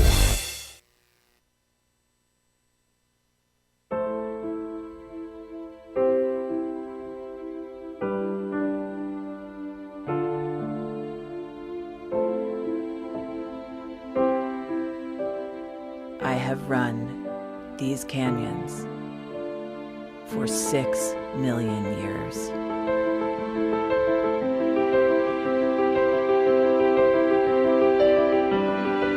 I have traveled from the Rocky Mountains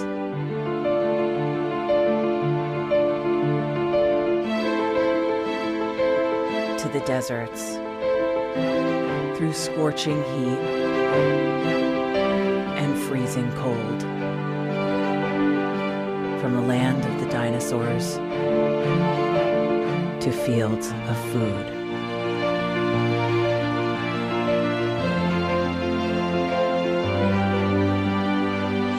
I lend my hand to 7 states, 2 countries, 9 national parks,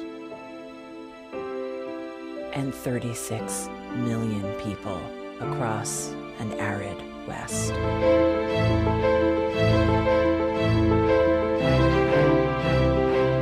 am not the strongest or the largest, but I am the hardest working.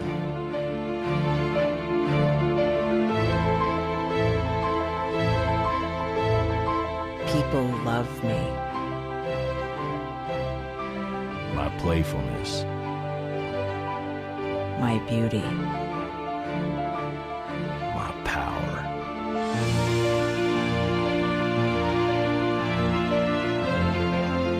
My life.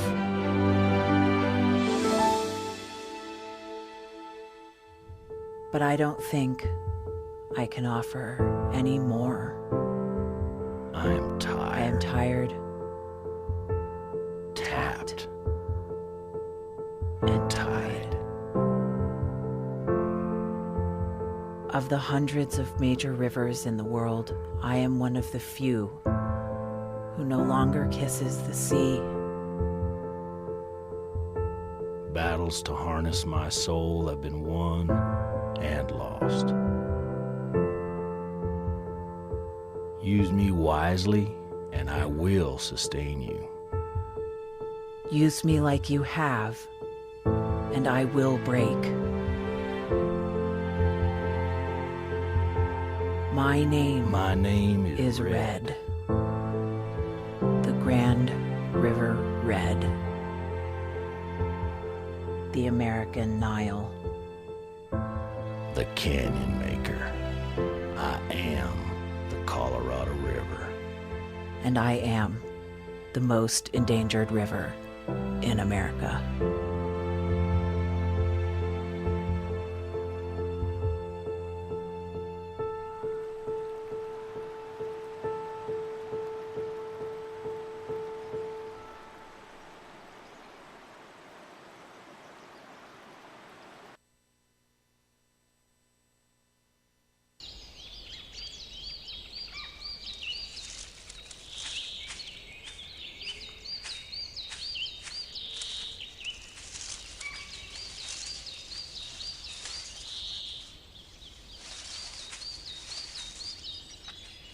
At Earth Justice, we defend the environment in the courtroom.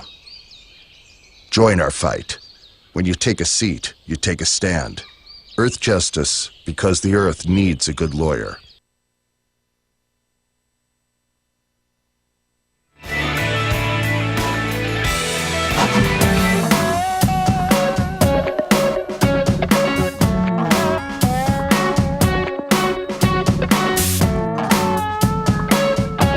Connect with The Bill Press Show on Twitter. Follow us at BP Show and tweet using the hashtag WatchingBP. This is The Bill Press Show. 33 minutes after the hour now, it is the Bill Press Show. We are coming to you live from Washington, D.C., our nation's capital, and our studio on Capitol Hill.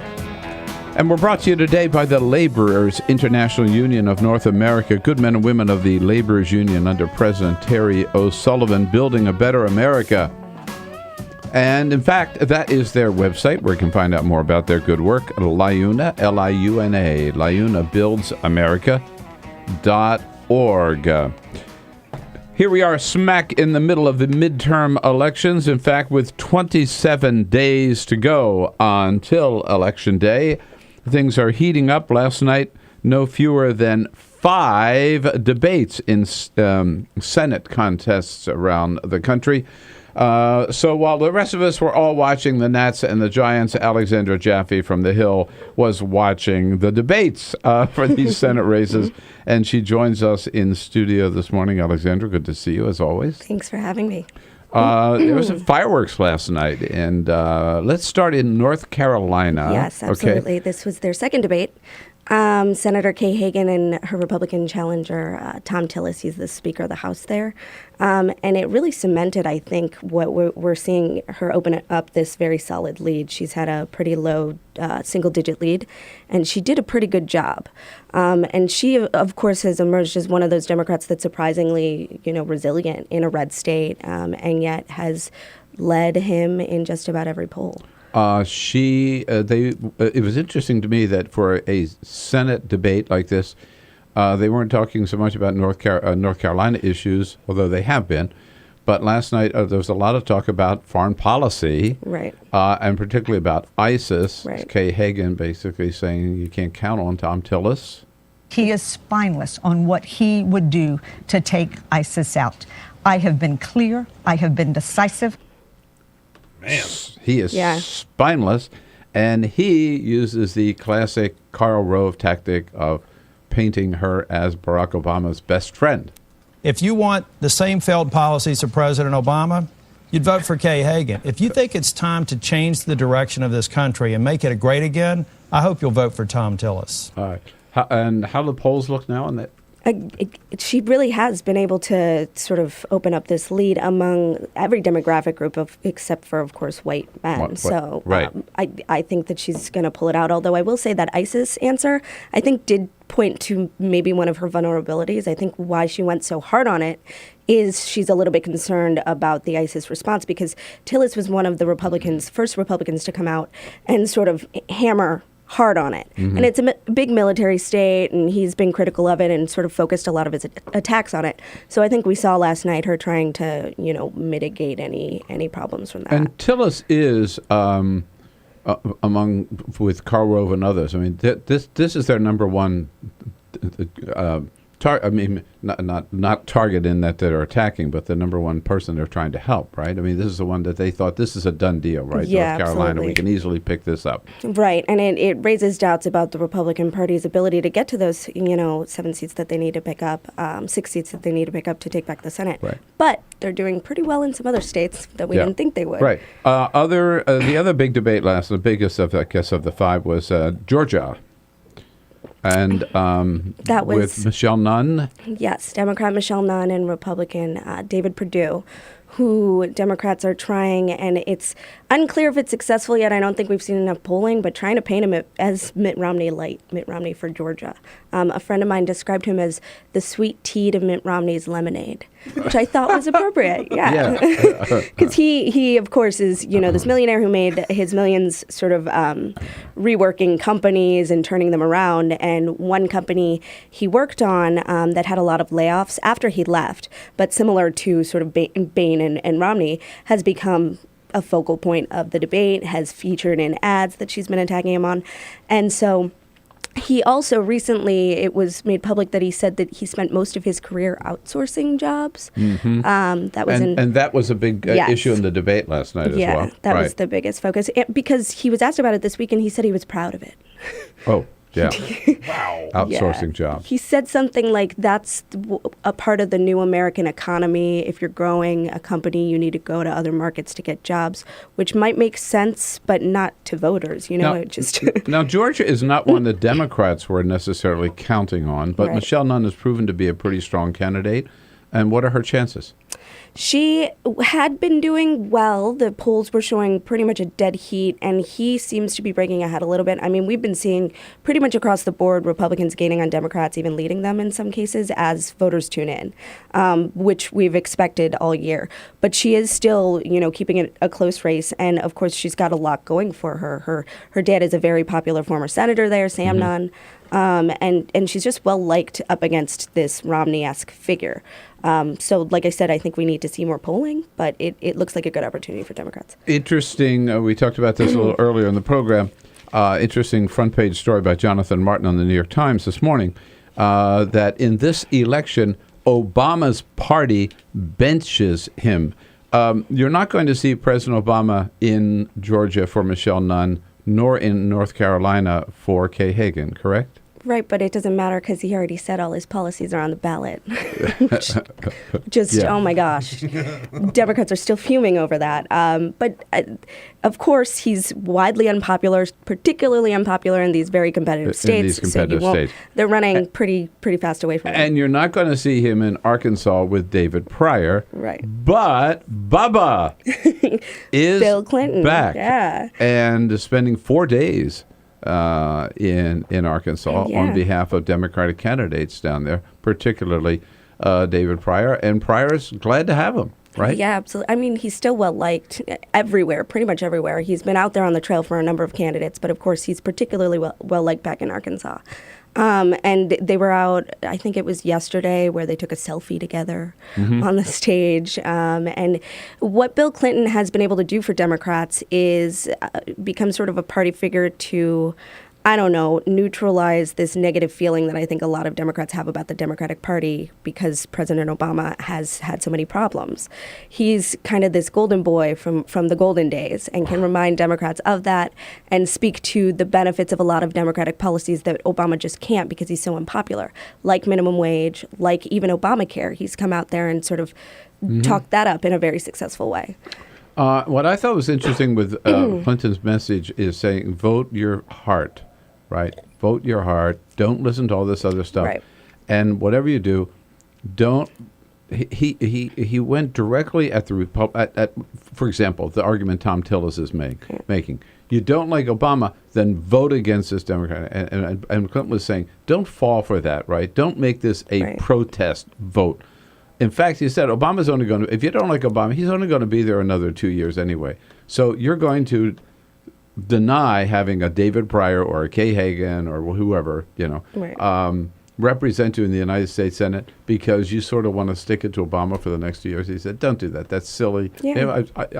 What I admired about that was that that's sort of what everybody's thinking, but he just says it out loud, right? He was right up front about it. And he's a credible messenger on it, It's not like anybody else could really make that message except for him. So, we're going to see him a lot more on the trail in all of these red states. And his wife is heading out soon, so that'll be interesting. I saw, before we get to Hillary, but with David Pryor and Bill. So Pryor is holding on or not?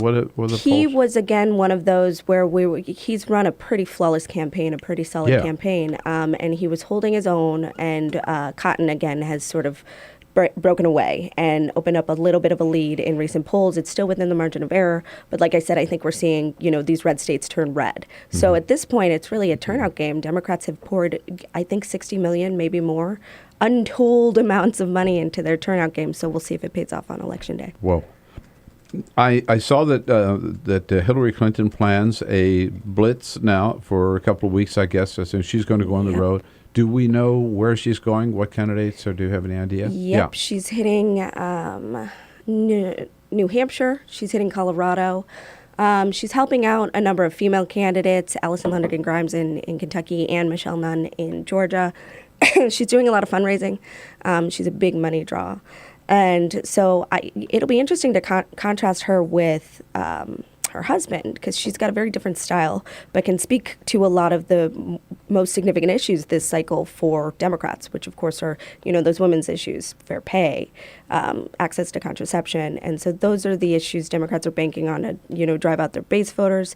So we'll hear a lot of that from her when she does hit the trail. Is she going to Louisiana? She's not. I don't know that would be the wisest. Mary Landrieu, honestly, at this point, I would say is the most vulnerable Democrat heading into re-election. Right. So we've covered, at least talked about North Carolina and Georgia and Arkansas and a couple of others, but we didn't get into yet. Alexander, when we come back, Iowa and New Hampshire. You mentioned briefly Colorado. I'd like to hear more about that. And Alaska, I guess, right? Yeah. And let's add Louisiana to the list. So we better take a quick break and hurry up because we've got a lot to cover here.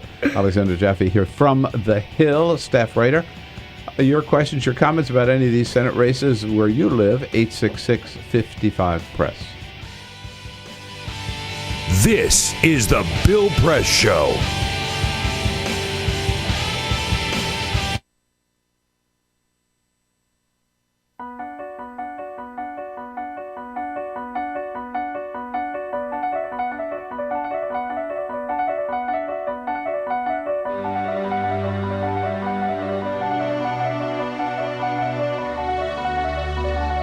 Most important issue on this planet right now is to protect and conserve biodiversity in the world's oceans.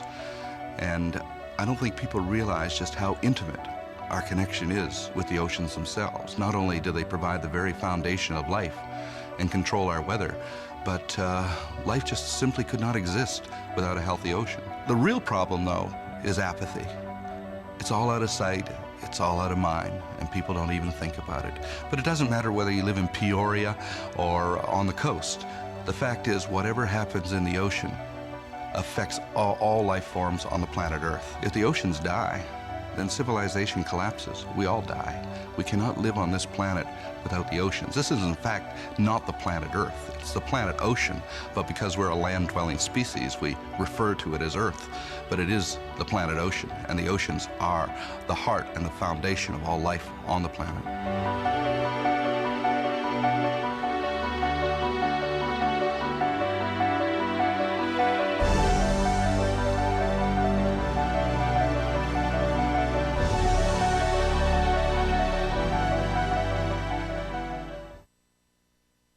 Two anti-government, self-described revolutionaries have shot up a pizza restaurant as well as a Walmart in Las Vegas. The internationally syndicated political series, The David Pakman Show, provides progressive talk, analysis, and interviews with the nation's youngest radio and television host, David Pakman. Find out more and catch up on all the latest episodes by visiting our website at freespeech.org.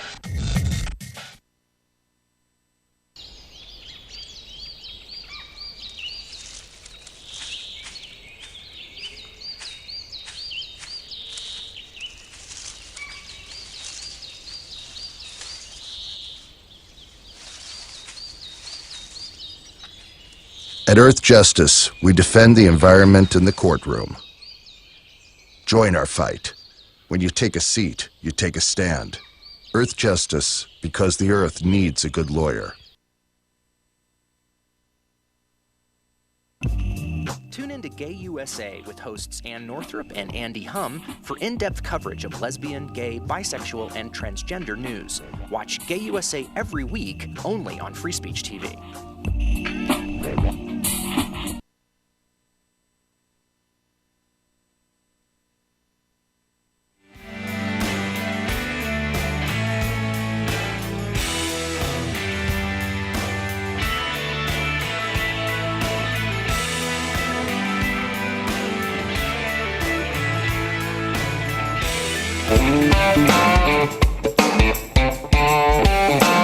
On your radio, on TV, and online. This is the Bill Press Show. We're looking at the important Senate races. Remember, Republicans need 6. Now, maybe with Kansas, they need 7 to take over control of the Senate. It is very much still a toss-up. Could go either way. Alexandra Jaffe, I think, would agree with that, right? Yes. Could we go away? Yes. Is here from the Hill. She covers these races on a day-to-day basis. So I'm just going to throw out a state. You tell me how it's looking right now. New Hampshire. New Hampshire is, like I said, like any other state, closing. Senator Jeanne Shaheen has been tied with Scott Brown, the Republican, in a couple of races, but I mean, I still fully expect her to pull it out.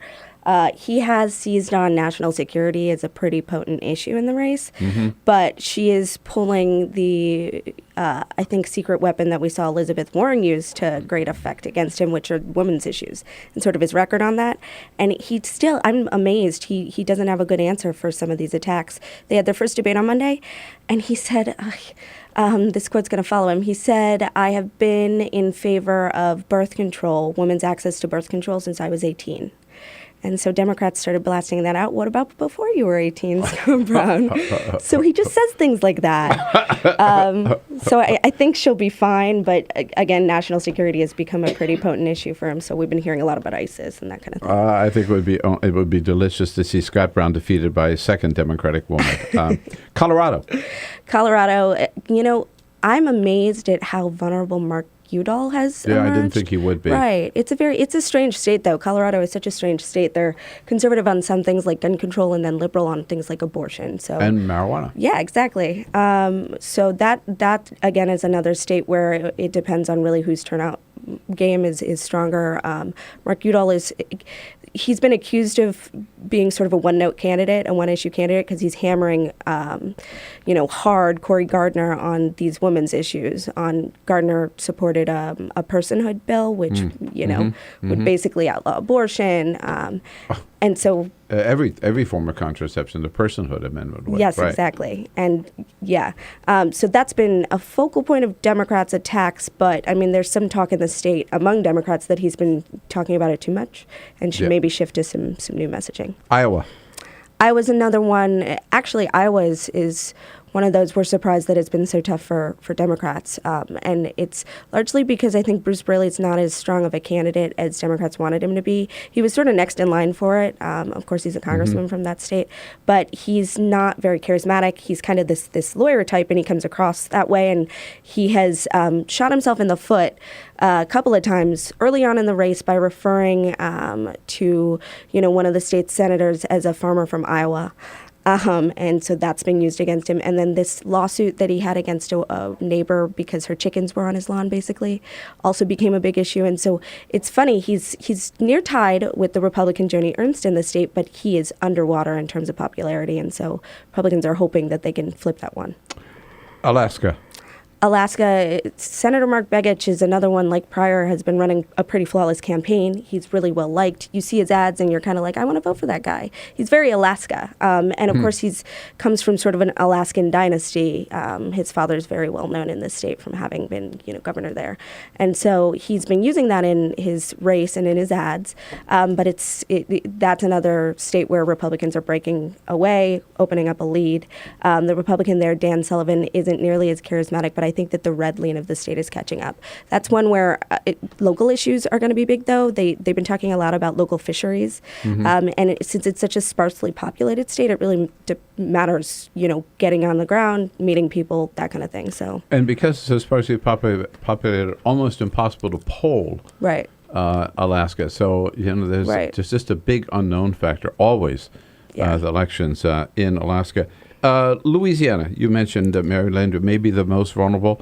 Bound to be a runoff, correct? Yes, that's what it looks like right now, except Republicans are starting to talk about winning it outright on November, which I don't see. No, there are too many candidates. Right, exactly. There are two Republicans in the race, which is complicating things. One is backed by the Tea Party. His name is Rob Maness. Then the other is Bill Cassidy, the establishment guy, a congressman. And Bill Cassidy's been running a very safe race. And I think in any other state, he wouldn't be as strong as he's been. But because it's becoming so red, he is leading her in many of the polls. And then we get to Kansas. Yes, which is never boring. And Greg Orman, last time I saw a 10-point lead over Pat Roberts. Yes, that poll came out And this Washington week. lobbyists, as you reported in The Hill, Right. Are, they're very, very nervous, and they're starting to throw money at Pat Roberts to try to save him. Well, he's bringing in the cavalry. He's got Ted Cruz and Tom Coburn there this week. We're going to see Rand Paul in the state and Paul Ryan. He's brought in just about every Republican you could think of to try to save him, but, the race is still breaking open. I will say, Greg Orman is not well known, and Republicans are doing their darndest to make sure that doesn't, stick around, trying to peg him as a dishonest businessman who is really a closet Democrat. And he's not doing himself any favors. He said the other day he could see himself switching parties after he comes to the Senate, picking one and then picking another. Which, I don't know if that was the wisest way to answer that. No. Right. So. I think he's very smart to say that I will caucus I'll do what's best for Kansas, and I'll make that decision and go with a party that's in power or whatever. But, right.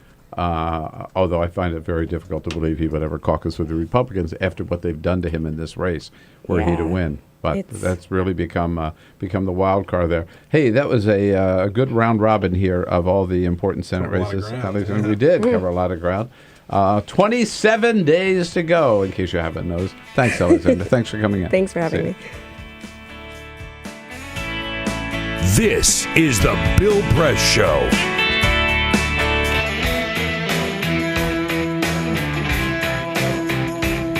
All right, if you thought the first 2 hours was pretty good, wait till you see hour number 3, Dynamite Hour coming up. You're going to miss us, of course, on Free Speech TV.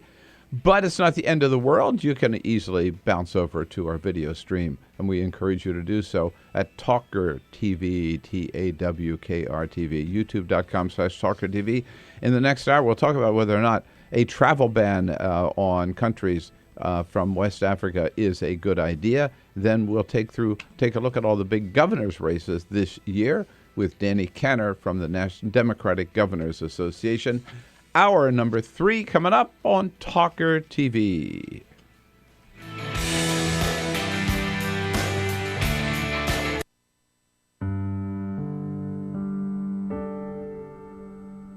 A few years ago, plastic bag waste in our city came to a tipping point.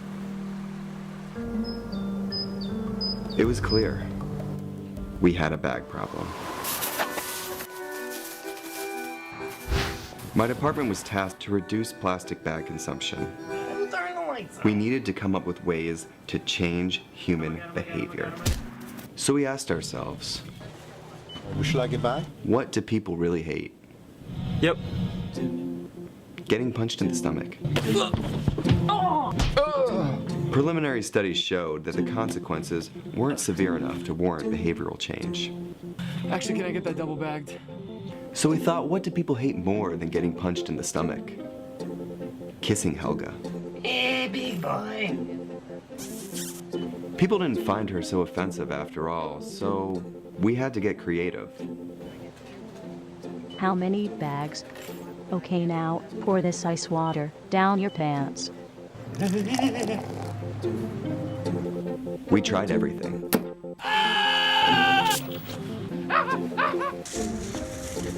Eat this rat. Defuse this bomb. Even fighting your clone.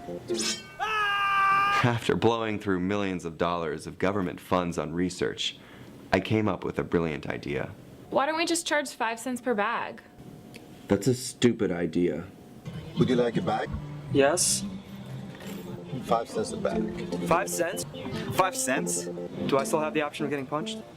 Honestly, I don't know how everyone else missed it. Why don't you just get a reusable bag?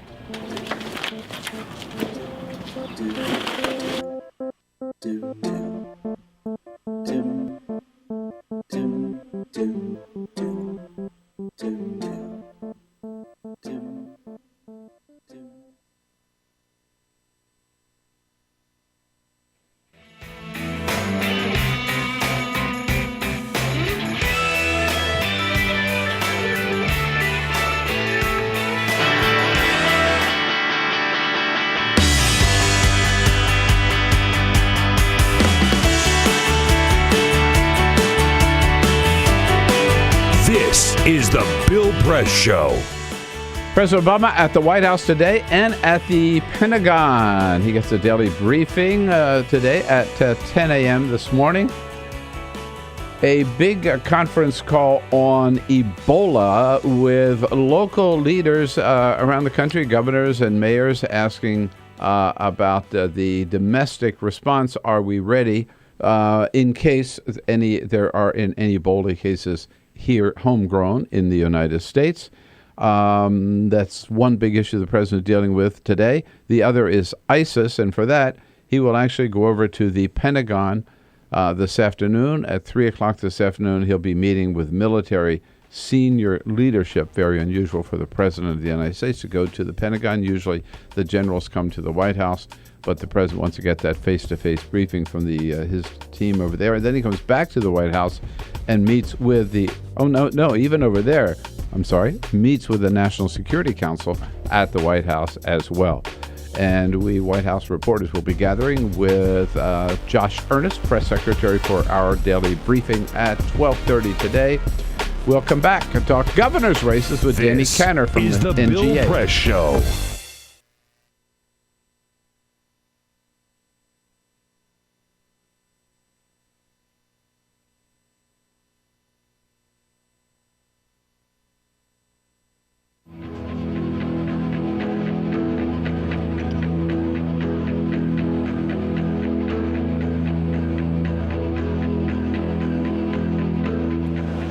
Here reporting from Houston, Texas for Climate Desk. Now, one of the biggest uncertainties in climate science right now is the role of clouds. What better way to work that part out than flying right through them? That's what NASA scientists aboard this airplane think. Welcome to NASA's biggest airborne laboratory. You're coming with us today on an 8-hour NASA flight mission. When you read these big IPCC climate assessments, what's the biggest uncertainty? There's two, right? The role of aerosols and clouds. Clouds is probably bigger than aerosols. That is a piece of a puzzle that right now we are missing. You can't get the models right if you don't understand the chemistry and the process. Now we're being told we've got to get on. The doors are about to shut, so let's go aboard.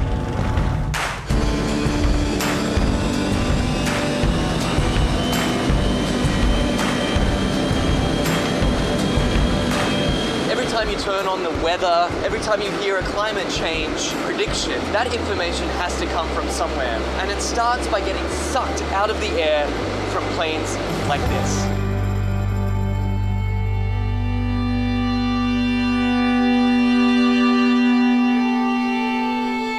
So this mission is to particularly try to understand the emissions from the surface, so mostly biogenic emissions, so from trees and other plants. Right now we're flying to our very first part of this experiment on the DC-8. Over Arkansas, there's a particularly pungent bouquet of emissions that scientists are interested in measuring. Well, these emissions lead to both aerosols and to molecules that both destroy and create ozone. So these are very important things to understand for climate studies. How it will manifest itself, it will be in more accurate and more reliable predictions. So what we're doing is taking a series of flyovers, each at a different level of the atmosphere, scooping up those emissions, testing them, and hopefully scientists are going to see exactly what's in this column of air all the way up. The data that we collect in one flight can keep busy 60 scientists and students for 3 years, 4 years. We're still studying data from data collected 20 years ago. In fact, this particular mission today is its most heavily equipped in its nearly 30 years of service. Each one of these consoles here is a specially equipped scientific instrument designed to collect all sorts of different data in real time. And this instrument here tracks the sun. We're looking at mist chambers. They're used to strip soluble gases. This black line is the CO2. It's about 390 ppm right now. We're putting these filters in the bags that we've got the aerosols that we trapped out of a certain amount of air. And so we're sampling up here about 150 liters a minute. That ultimately flows back into the operational models. It flows back into what goes on TV every day. Anyway, I got to get this sample going. You do it.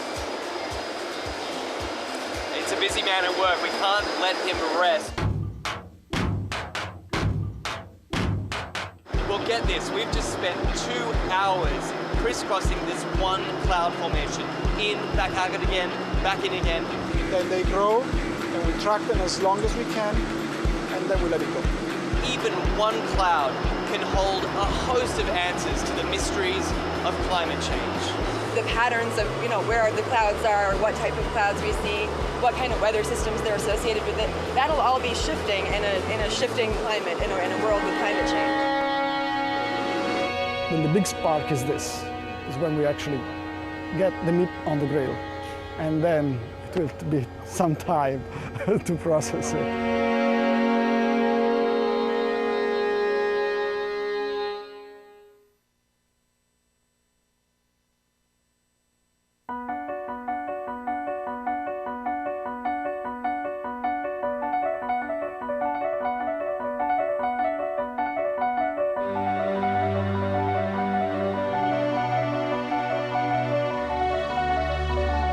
The most important issue on this planet right now is to protect and conserve biodiversity in the world's oceans.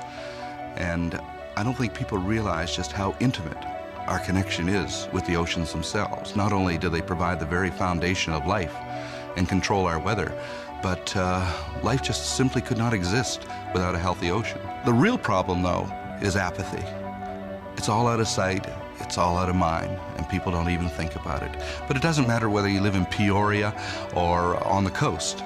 The fact is, whatever happens in the ocean affects all life forms on the planet Earth. If the oceans die, then civilization collapses. We all die. We cannot live on this planet without the oceans. This is, in fact, not the planet Earth. It's the planet ocean, but because we're a land-dwelling species, we refer to it as Earth. But it is the planet ocean, and the oceans are the heart and the foundation of all life on the planet.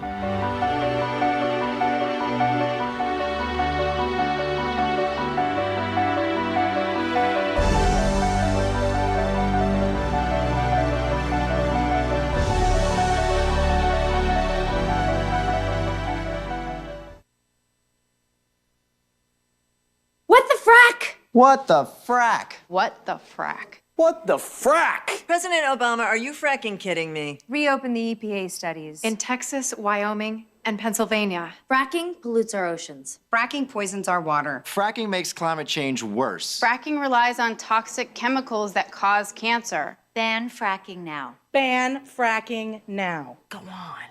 Ban it. Ban fracking now. please.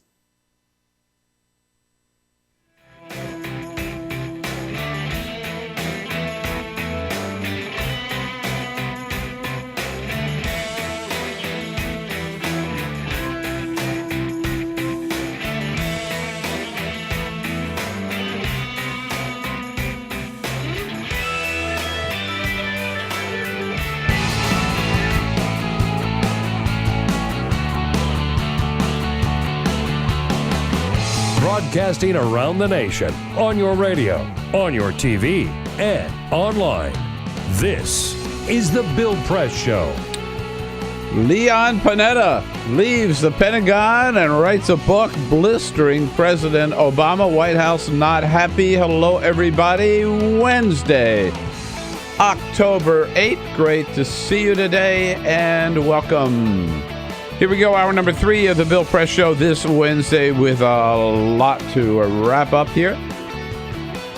On the news of the day, we'll tell you what's going on. That's our job. You tell us what it all means to you. That's your job. And whether it is Leon Panetta's new book, whether it is the latest on Ebola, or the latest on ISIS, the latest on the Washington Nationals, who are out thanks to the San Francisco Giants last night. Giants move on to play the Cardinals, and the Nats will come back again, bigger and better than ever next season. Anyhow, so that's what we said. That's what we said in 2012. But don't worry, we in Washington, we've already shifted our loyalty now to the Orioles. Yeah.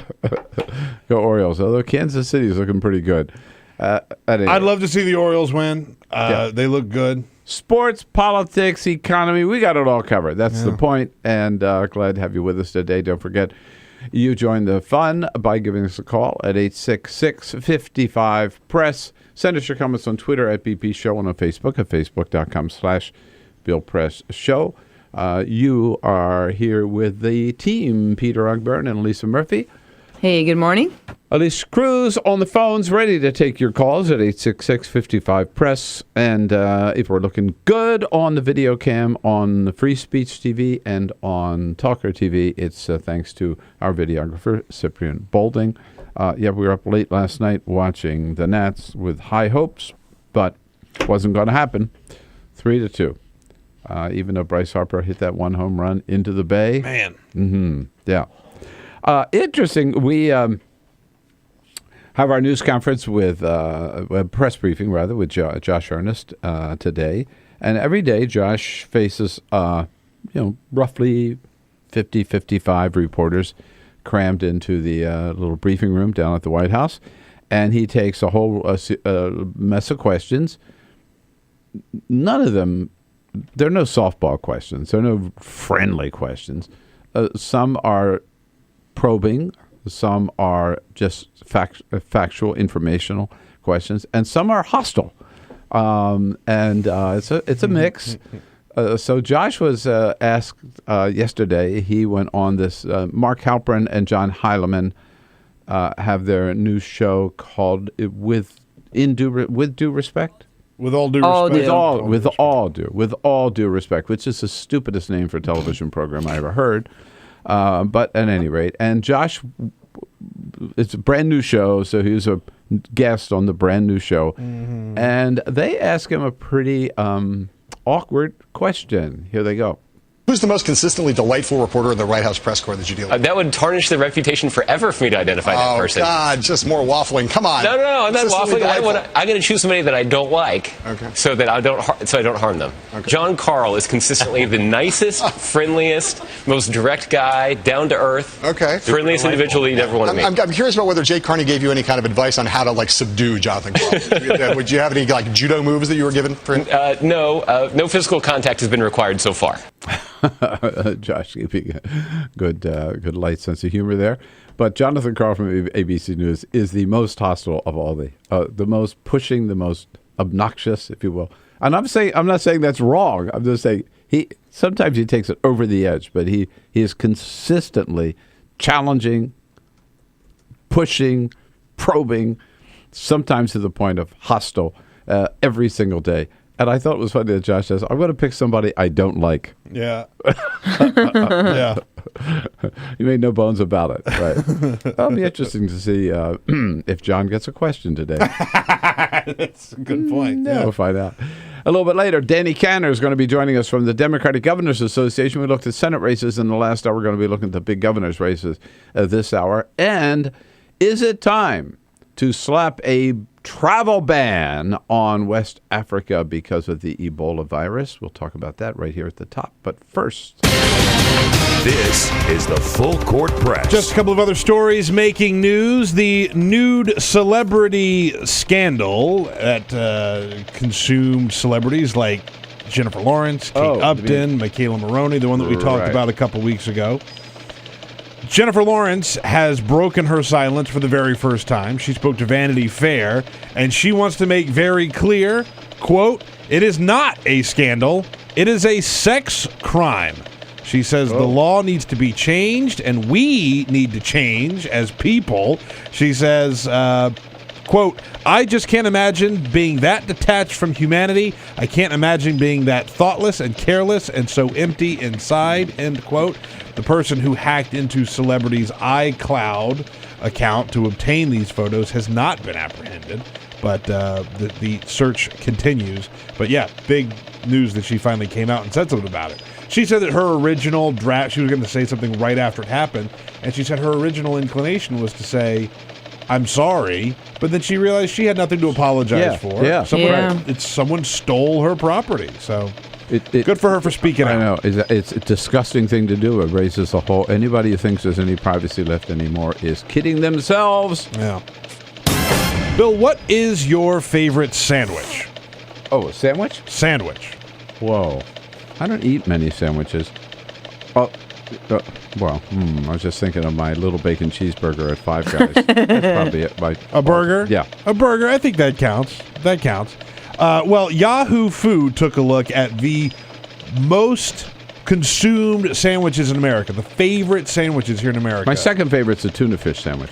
Tuna fish sandwich, Bill, is on the list. It's way down. It's at like number 17. Number 1, the turkey sandwich.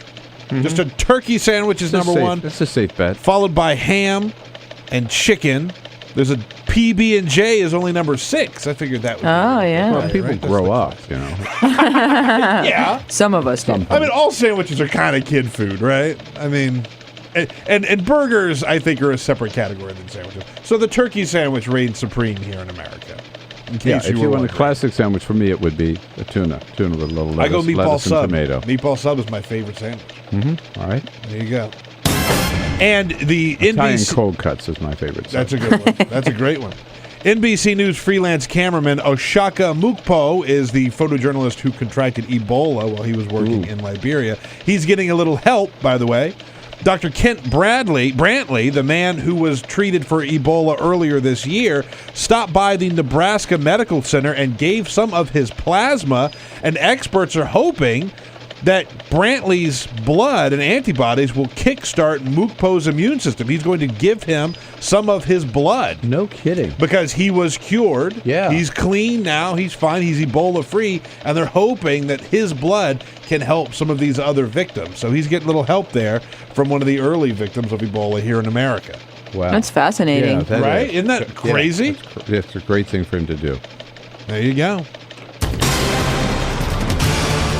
Ebola, one of the big issues, of course, that President Obama will be dealing with today. He has a big conference call with state and local leaders around the country to discuss what procedures ought to be put in place, just looking ahead, sort of prophylactically, in case Ebola does spread, even one case here to the United States.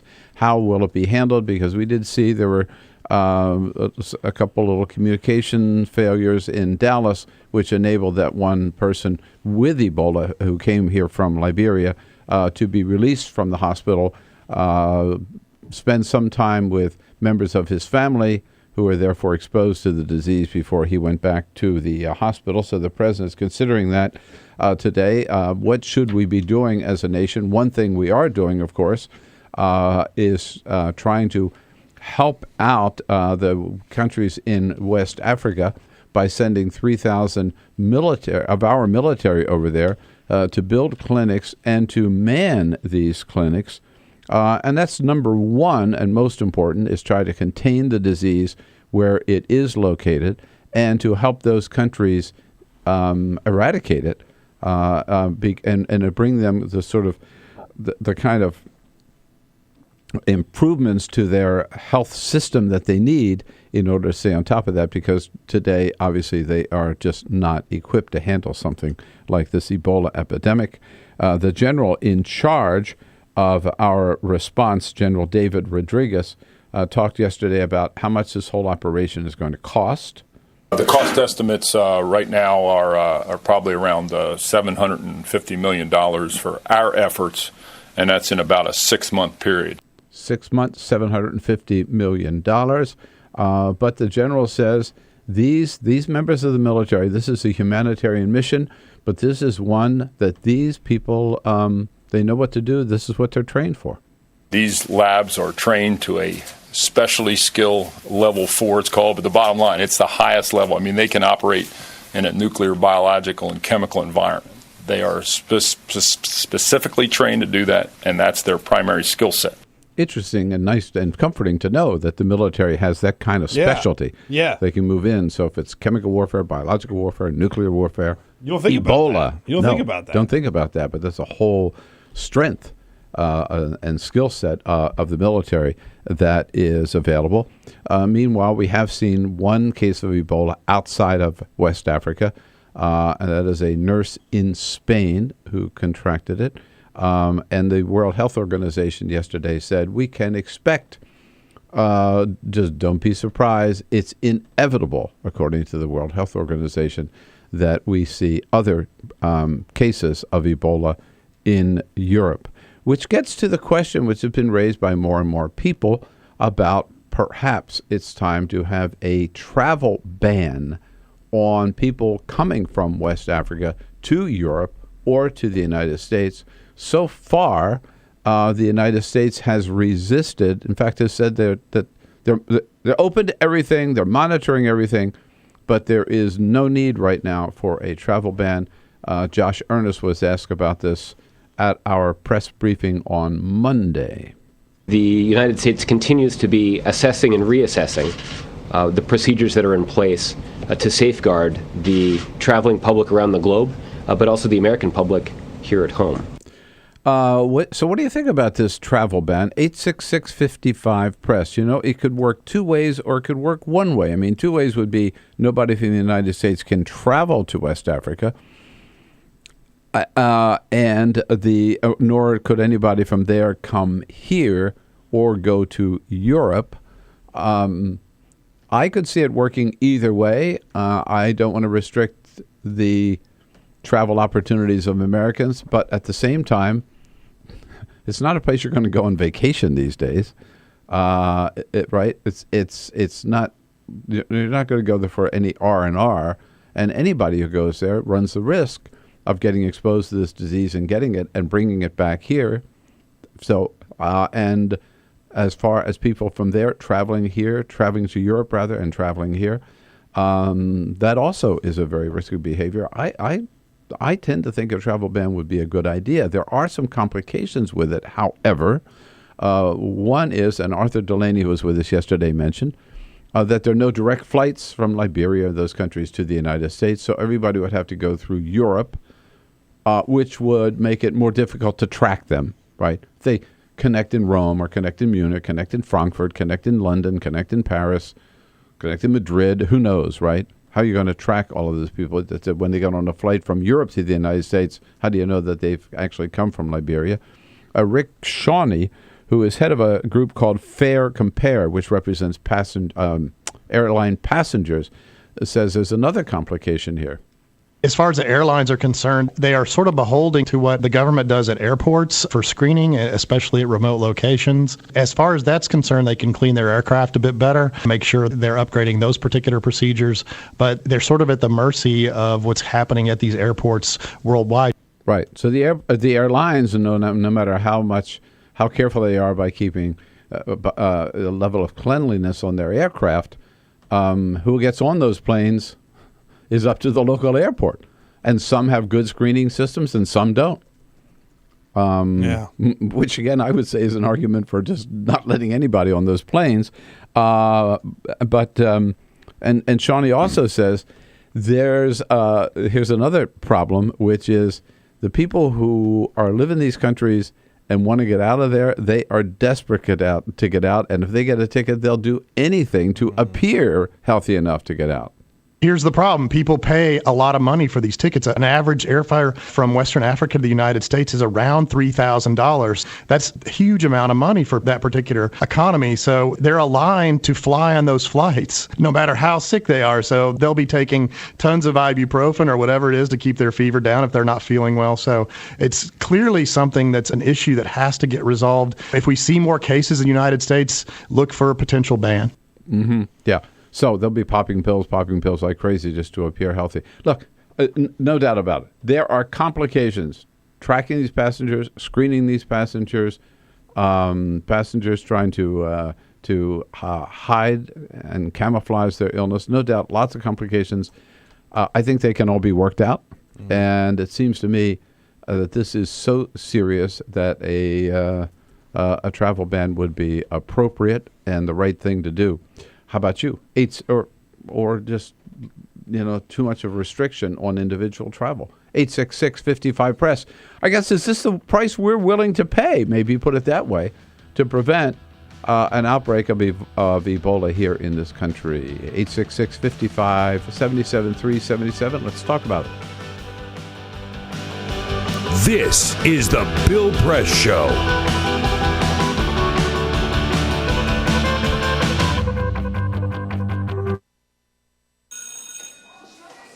Don't look at me. Your hair's a bit frizzy today. Oh, you should pick that up. Oh, you're such a dork, loser. Here, let me help you with that. Oops.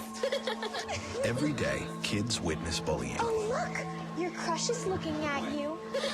Poor you. They want to help, but don't know how. See, no one here's gonna help you, because no one Teach your kids how to be more than a bystander. Visit stopbullying.gov. If you drive buzzed, it could cost you around $10,000. You'll face major legal fees, major fines, and steep insurance penalties. You could lose everything. Nothing kills a buzz like getting pulled over for buzz driving, because buzz driving is drunk driving. When some people struggle with their mortgage payments, they become frozen, petrified. Not knowing what to do, they do nothing. But the people who take action are far more likely to get the most positive outcome. Making home affordable is a free government program. Call now to talk one-on-one with a housing expert about the options that are right for you. Real help, real answers, right now. Here at the GED Pep Talk Center, we have pep talkers standing by to get you motivated for your GED diploma. Text the name Terry to 69222 for a sympathetic pep talk. You show people what you really are. Or for a gentle pep talk, text the name Deborah. You know you're going to make people very proud of you. And if that's not enough, text the name Danny for an extreme pep talk. Prove everyone wrong. Show them you're the boss. Get your GED pep talk and find free GED classes. Text the name of the person you want a pep talk from to 69222.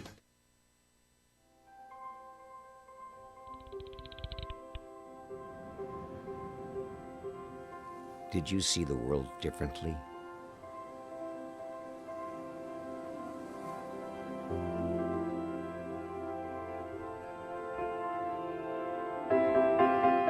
Did you celebrate the victory?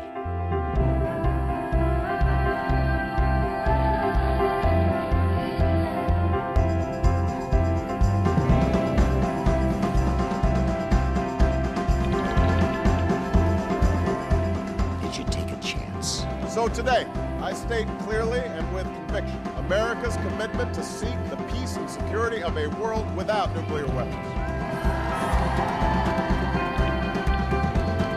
Did you stand up against our greatest threat?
is the Bill Press Show.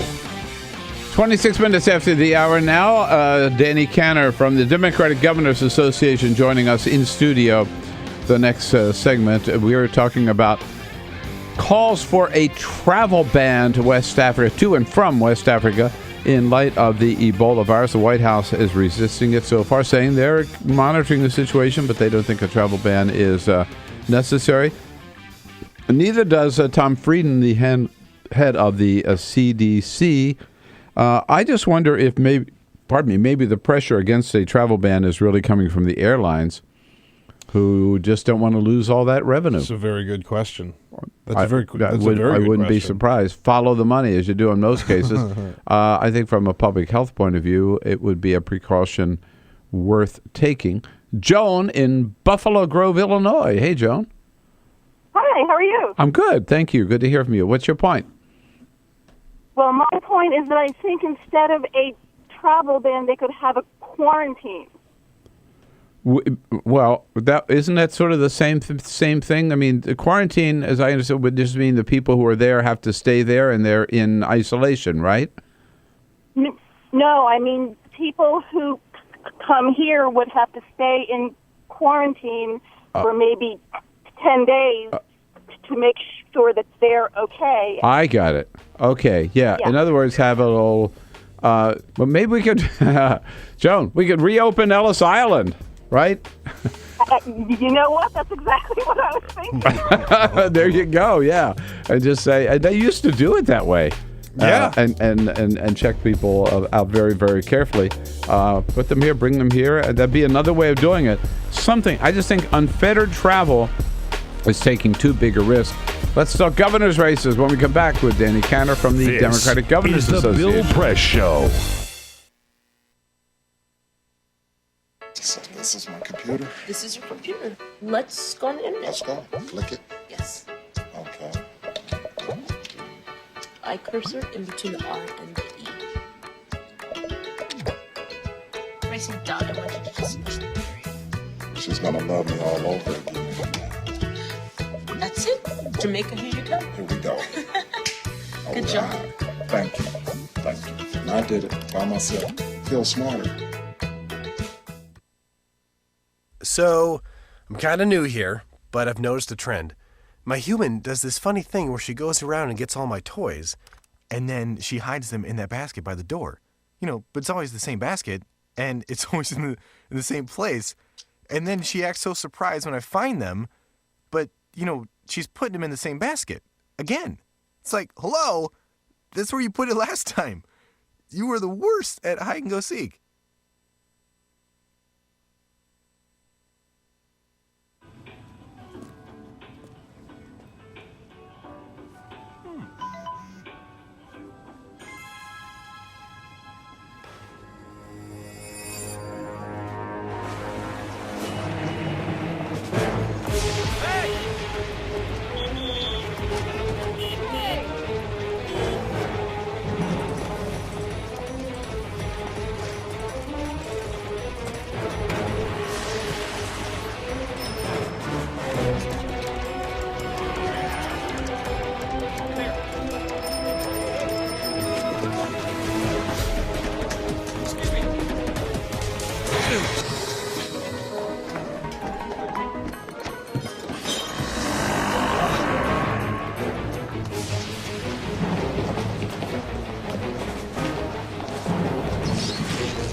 So, same time next week?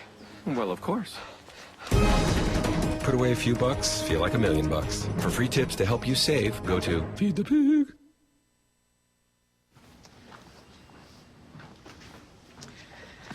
All right. I know this isn't any fun to talk about, but we should. Okay. So who's going to do what? I'll pack the dead batteries. Great. I'll only put what I don't need into a duffel bag. Perfect. That's totally unhelpful. No problem. Meanwhile, I will try to comfort everyone by speaking in a calm voice. And I'll try to get the generator going without any gas. Oh, let's not forget the cell phones, which probably won't work. Right. And who is going to handle supplies? I can forget to do a list for us. Thanks, pal. Well, I think we couldn't be any less prepared. I'm proud of you guys. Talk to your kids about who to call, where to meet, what to pack. Visit ready.gov/kids for tips and information. Hey, thanks for stopping by. You know, I followed your character since the first episode. I'm a big fan, big fan. Thank you. And listen, your storyline, it makes for incredible TV drama. Thing is, your drug use is very adult content. Too adult for the kids. So I'm gonna have to block you. Oh, man. Yeah. Well, have a good one. You're a nice lady.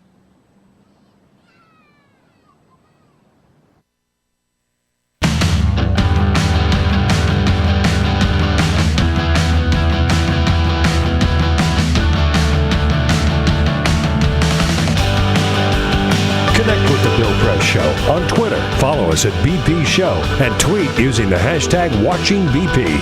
This is The Bill Press Show. 33 minutes after the hour, here we are coming to you live from Washington, D.C., The Bill Press Show. We're here in our studio on Capitol Hill. And we're brought to you today by the International Association of Sheet Metal, Air, Rail, and Transportation Workers. Put them all together. It's the SMART Union, the good men and women of the SMART Union, under President Joseph Nigro, giving a fair day's work for a fair day's pay. You bet. And that's their website. It's smart-union.org, where you can find out more about their good work, smart-union.org. And here we are, the SMART Union, like all the other labor unions, very much involved in these midterm elections. 27 days until we go to the polls for the midterm elections. We talked a little bit earlier today about the Senate races. Governor's race is also extremely important. I believe there are 36 of them up. Is that right? That's right.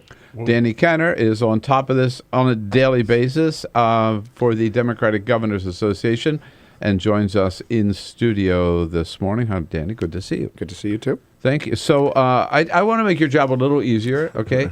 You don't have to worry about California. Okay? Yeah, I will tell you that as former Democratic chair of California. Jerry Brown's going to win. He's on a safe road to re-election. All right, yeah. And let's look overall at some of the others. The big ones we hear about. Florida. Start there. Well, look, Rick Scott, for his entire career in the private sector and the public, and now in the governorship, has rewarded the special interest and his wealthy friends at the expense of regular people, whether it was overseeing historic fraud at Columbia HCA, or now cutting everything from education, refusing to expand Medicaid, on and on the list to give tax giveaways to the rich.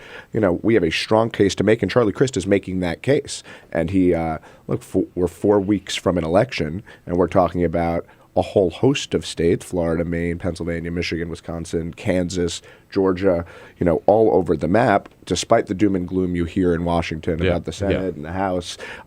Democrats have real opportunities, both on the political and the policy front, to make real change in the governor's races. So we're really excited about it. That's why these governor's races, by the way, are so important and too often get neglected, right? Attention to the U.S. Senate or the presidential or the House races. Governor's races, they control a lot in this country. Absolutely. And what I'm fond of saying is in 2012, Democrats effectively made the case that Mitt Romney would cut taxes for the rich and pay for it by raising middle-class taxes and cutting education, threatening retirement security, suppressing women's health care rights and voting rights, and on and on. That's happening in 60% of the country. And we have an opportunity in 4 weeks to change that. So we're excited about the map we face. We're excited about our candidates. And I think we're going to have a good night, which can provide Democrats, if the prognosticators are right, a real glimmer of hope and change on what could be a tough night.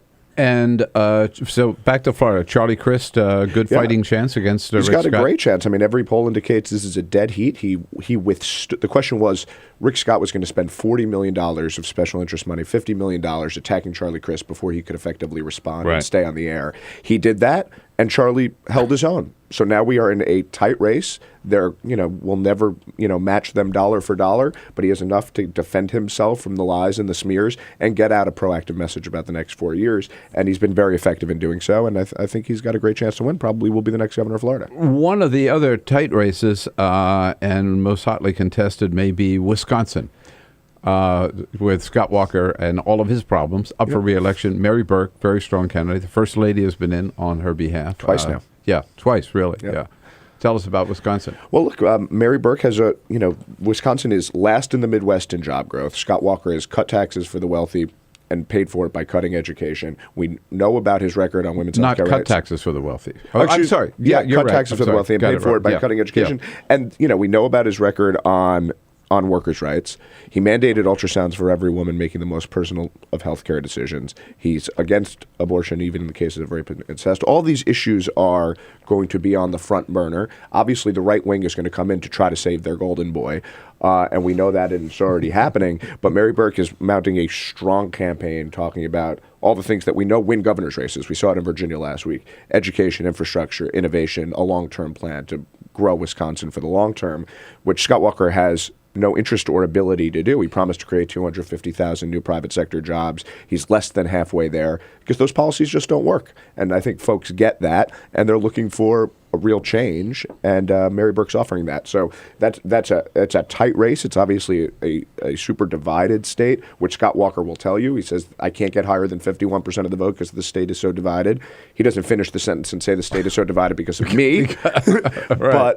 But I think it wasn't so divided before him. No, it wasn't. So now Mary Burke is offering kind of a bipartisan approach to create jobs and strengthen the middle class, and I think that's why she's running so strong in that state. Mm-hmm. Yeah. It's such a key state. And Scott Walker also now has this ongoing investigation, which he keeps trying to squash, and then the courts say, no, it's a legitimate issue. Yeah, look, he loves to say it's over.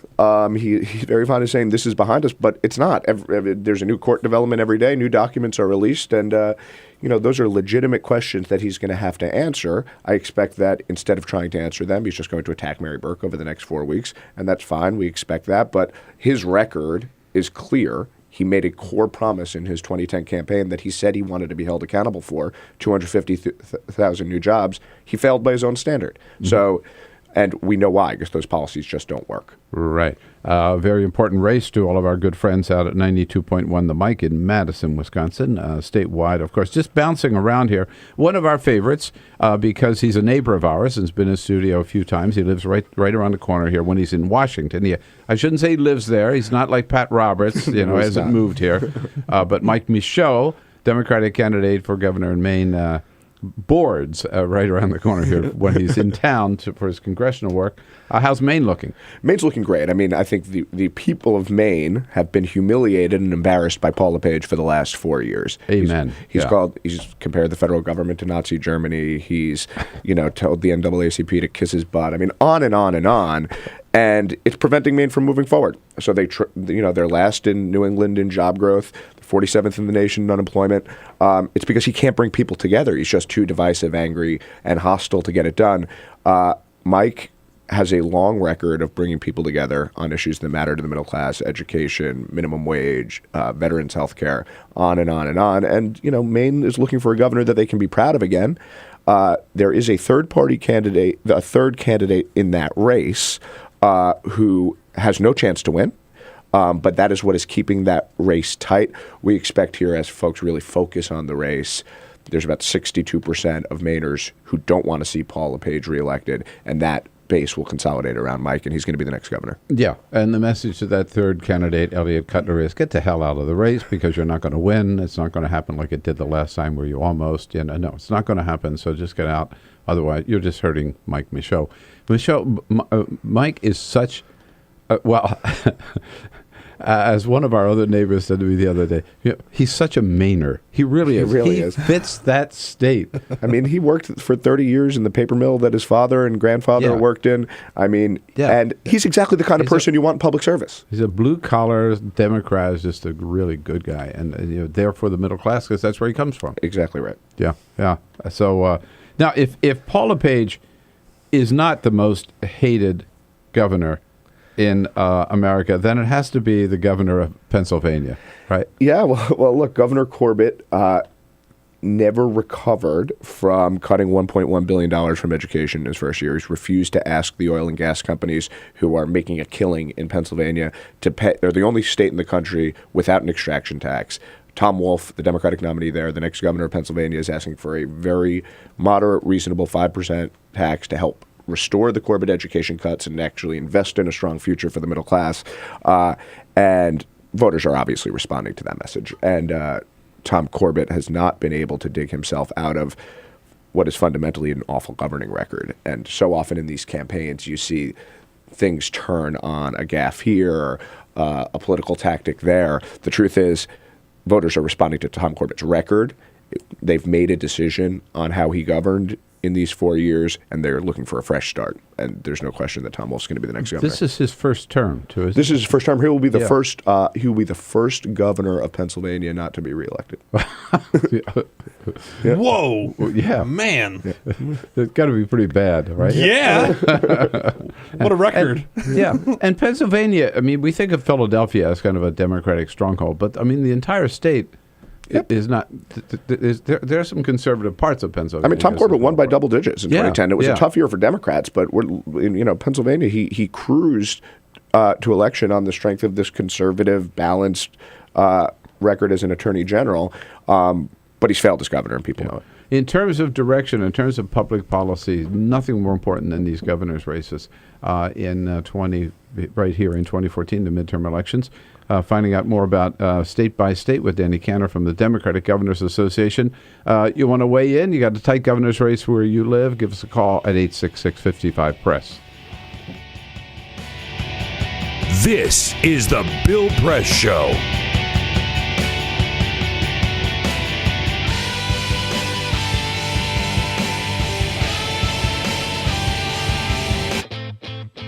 What gets you into college? Good SAT scores? High GPA? Lots of extracurriculars? Sure, but what you really need is money. If you don't have the cash, you'll need a loan. And we mean huge student loans because the cost of college has risen 1,000% in the last 30 years. This means big money for the banks that collect fees and interest. Now, millions of young people are starting their adult lives with an average of $29,000 of loans on their backs. Altogether, we're talking $1.2 trillion in student debt. And more people are finding it impossible to pay them back. Welcome to the student debt crisis. The increasing demand for higher education and cuts to state funding gave colleges a huge incentive to keep inflating prices. I graduated about a year ago. Currently in $35,000 of debt. I am in debt about like $25,000. I owe $23,000. I owe over $50,000 in student loans.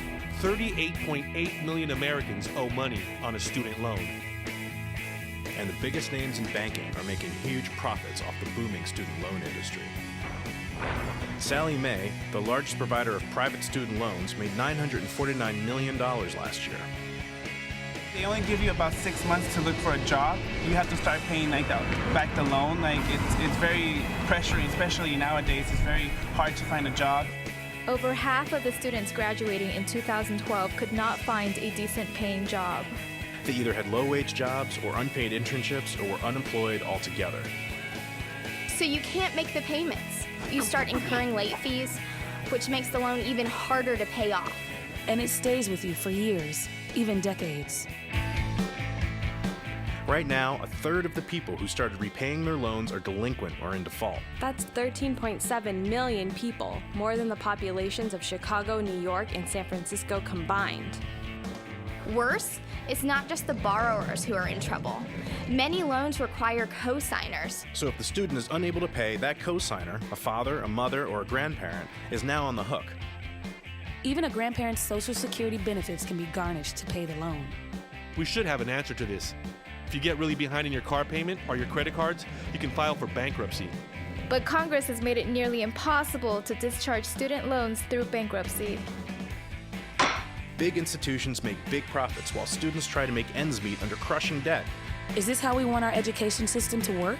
The whole point of going to college is to get the career you want. But lately that's been discouraged because no one can afford school. You get a job just to pay off your student loans. We need higher education, not higher debt. Sign up to end the student debt crisis at higherednotdebt.org.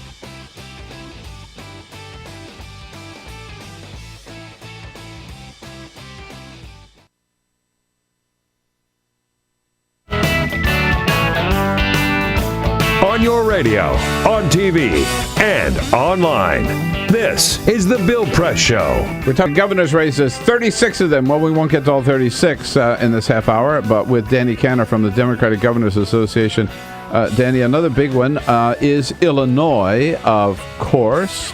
President Obama out there for Governor Pat Quinn, here from Hickory Hills, Illinois. Hello, Russell. Welcome. How you doing? All right, what's up? I'm doing good. I was just wondering, I heard that Browner was winning at the beginning of the summer. Now I hear he's getting beat badly because he's terrible. This guy is terrible, Browner. I was wondering if you know who's really winning that race. Yeah, every public poll indicates that Pat Quinn has pulled into the lead in that race, and it's because voters have gotten to know Bruce Rauner and what the private sector experience that he is projecting as why he will be a good governor and what that actually is. And that has involved laying off workers, driving companies into bankruptcy, a long history of fraud, negligence at the nursing homes that he ran that resulted in patients' deaths. The list goes on and on and on. And the question is, is that the right experience to be governor? And given his public policy positions, it suggests it's not. He has said that he wants to cut the minimum wage and even eliminate it. He doesn't want to expand Medicaid.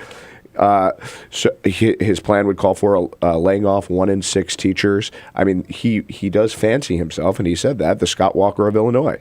And Illinois is a blue state. They understand that Pat Quinn came in a horrible situation, a government and an economy in crisis, and he's begun to steer the ship in the right direction, and no one has ever questioned whether or not Pat Quinn is fighting for them.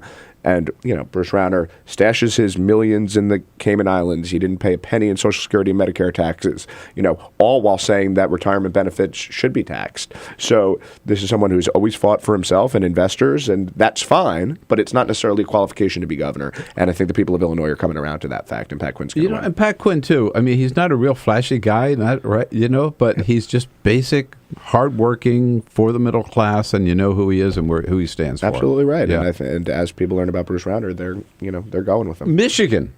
Yeah, Michigan is probably the undertold story of this entire cycle. And Mark Schauer is running a strong, aggressive, spirited campaign against Rick Snyder, who has run a detached, out-of-touch campaign that, frankly, is reflective of his 4 years in office. Right. I mean, he cut education by $1 billion in his first year. He put in a new tax on retirement. He raised seniors' property taxes. He obviously did right to work after lying and saying it wasn't on his agenda. So Mark Schauer is running a campaign in a Democratic state. We shouldn't forget, Michigan is a Democratic state. He's in a tied race where you have the undecideds, which is not a huge number at this point, voted 2-1 for President Obama. Mark Schauer was a huge partner in rescuing the auto industry when he was in Congress. So as folks have gotten to know Mark, he's done better and better in the polls. And given the fact, again, that the governor's run a detached, out-of-touch campaign, just like his 4 years in office, we feel really, really good about our odds there. We just need, obviously, the resources, which we've had so far, the resources to get Mark's message out and defend himself from the attacks that are coming from the Koch types. Mayor Bloomberg's going in with some ads there in support of Rick Snyder. But if we can tell our story, we feel great. Mayor Bloomberg? Yes. Supporting Rick Snyder? Yes. Why? That's unclear to me. Whoa. I mean, Mikey Bloomberg. So Rick Snyder can't be on gun control a good vote, right? No. That is odd. Look, the mayor has been a good friend to many Democratic governors. He makes his choices in these races. The point is to say that the governor is going to be very well funded in these last 4 weeks. Yeah. And as long as we have... I find that stunning that Bloomberg would be for Snyder. It's just Snyder's a horse's ass. Speaking of horse's asses, let's talk about Kansas. Yeah. Happy to. An unexpected story in Kansas, right? Well, yeah, look, we've been paying attention to this now for 6 months or so. Obviously, the Senate campaign, as is often the case, has brought folks in DC's attention to the state. But again, we talked about Governor Corbett. It's a very similar deal for Governor Brownback. That he is deeply, deeply unpopular, not because of some gaffe or some political tactic, but because of his disastrous record. He came in his first year and said he was going to conduct a, quote, real live experiment on the people of Kansas in conservative governance. People don't want to be, guinea pigs in Sam Brownback's experiment. The result of the experiment has been the state's bankrupt. There are no jobs. There is no money for schools. Class sizes are up. Test scores are down. And the credit rating agencies continue to downgrade the state. And it just hasn't worked. So, Paul Davis is running very strongly in the polls. As folks get to know him better, he's doing better and better, like so many of our candidates. But again, this comes down to a fundamental question of, has Sam Brownback's experiment worked? And it hasn't. So this is going to be a race about that. It's not going to be a big race about national issues like the RGA would want and some others on the right wing would want. Obviously, the Koch brothers are from there and are doing everything they can to reelect Sam Brownback. And, that should tell folks nationally all they need to know. Right. Here's one state we hadn't talked about. I thought it was in the bank, but Howard has a question from Syracuse, New York. Excellent. Hey, Howard. Hey, Bill and Bernie. My question, I was going to ask about Kansas, but you covered that nicely. The other red state with an incumbent Republican governor, pretty controversial, is Georgia. What's happening down there? All right, good question. Good question, Howard. We'll end with that one. Georgia. Great question. We couldn't be more excited about Jason Carter's candidacy. Nathan Deal has defunded education. Georgia is failing on jobs, on median income, on all the big economic indicators. And he's got this very long, troubling record of corruption and pay to play and on and on. So the question for voters is, who do you want to take Georgia into the future? In 10 years, picture the Georgia that you want your state to be. Who's more likely to lead you there, Nathan Deal or Jason Carter? And when you look at the two, the records, the visions, and the leadership styles of the two, I think it's pretty clear that it's Jason Carter. It is a tough state, but there, if you don't get 50%, you go to a runoff. So the more voters, I think, get to know Jason beyond his name and the folks in his district, I think we're going to be in good shape. He's a real fiscal conservative, but also has a strong vision on education and ethics and jobs, which is what voters care about, that is making this race real close. Jason Carter and Michelle Nunn turned Georgia blue. Danny Cantor, thanks so much for coming in, Danny. Thanks for having me. We didn't cover every state, but you can find out all about everything's going on at democraticgovernors.org. Democraticgovernors.org. Danny, great to see you. Thank you. This is the Bill Press Show. It is possible to read the history of this country as one long struggle to extend the liberties established in our Constitution to everyone in America. In other words, who, according to our laws and culture, gets to be considered a person? The law creates legal personhood, and movements create law and change culture. So, how have the courts passed laws to shape our culture? That history goes way back before Citizens United. 1819, Dartmouth College versus Woodward, Supreme Court case, turned a corporate charter from a government-granted charter to a contract. This ruling gave corporations standing within the Constitution. 1886, Santa Clara County versus Southern Pacific Railroad. Though the court did not rule on corporate personhood, the decision was subsequently cited as a precedent to hold that a private corporation is entitled to the same 14th Amendment rights of due process and equal protection as human beings. This makes it impossible for us to make laws that treat local businesses any differently than giant multinational corporations, even if their business practices are deemed to be harmful to workers, the environment and communities, or if they have a history of violating the law. Hale versus Henkel, 1906. The court granted corporations the Fourth Amendment search and seizure protection. Dodge versus Ford Motor Company, 1919. The Michigan Supreme Court says the business corporation is organized and carried on primarily for the profit of the stockholders. Stockholder primacy is established. The purpose of the corporation, according to the court, is no longer to serve the public good, as it had been. It is now to maximize profit for shareholders above all else. Pennsylvania Coal Company versus Mahon, 1922. Corporations get the Fifth Amendment takings clause, meaning if you pass a regulation that impacts a corporation's ability to make a profit, that is deemed a taking, and they can sue for the right to future profits lost. This creates a chilling effect, and local and state governments become much more hesitant to pass laws in the public interest for fear that corporations can claim loss of potential profits that cities and states will be on the hook to pay. Buckley versus Vallejo, 1976. The Supreme Court rules that spending money to influence elections is protected under the First Amendment, in effect saying that money is speech. Citizens United versus Federal Election Commission, 2010. Today, the Supreme Court of Chief Justice John Roberts declared that because of the alchemy of its 19th century predecessors in deciding that corporations had all the rights of people, any restrictions on how these corporate beings spend their money on political advertising are unconstitutional. The court's ruling threatens to undermine the integrity of elected institutions across the nation. It's a rejection of the common sense of the American people.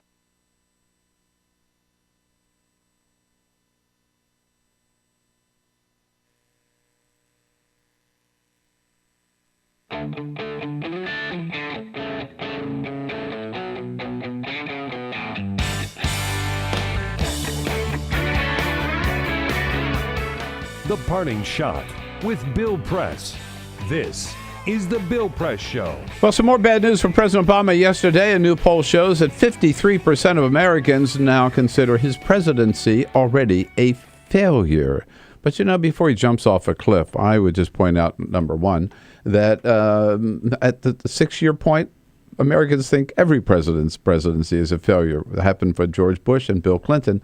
And the other thing is, I think this says more about us than it says about President Obama. We just have such a short attention span. After 6 years, we're ready to move on. So my suggestion is that we change the way we elect our presidents and have just one 6-year term for any president. It'd be better for the president because he doesn't have to run for re-election, just get things done.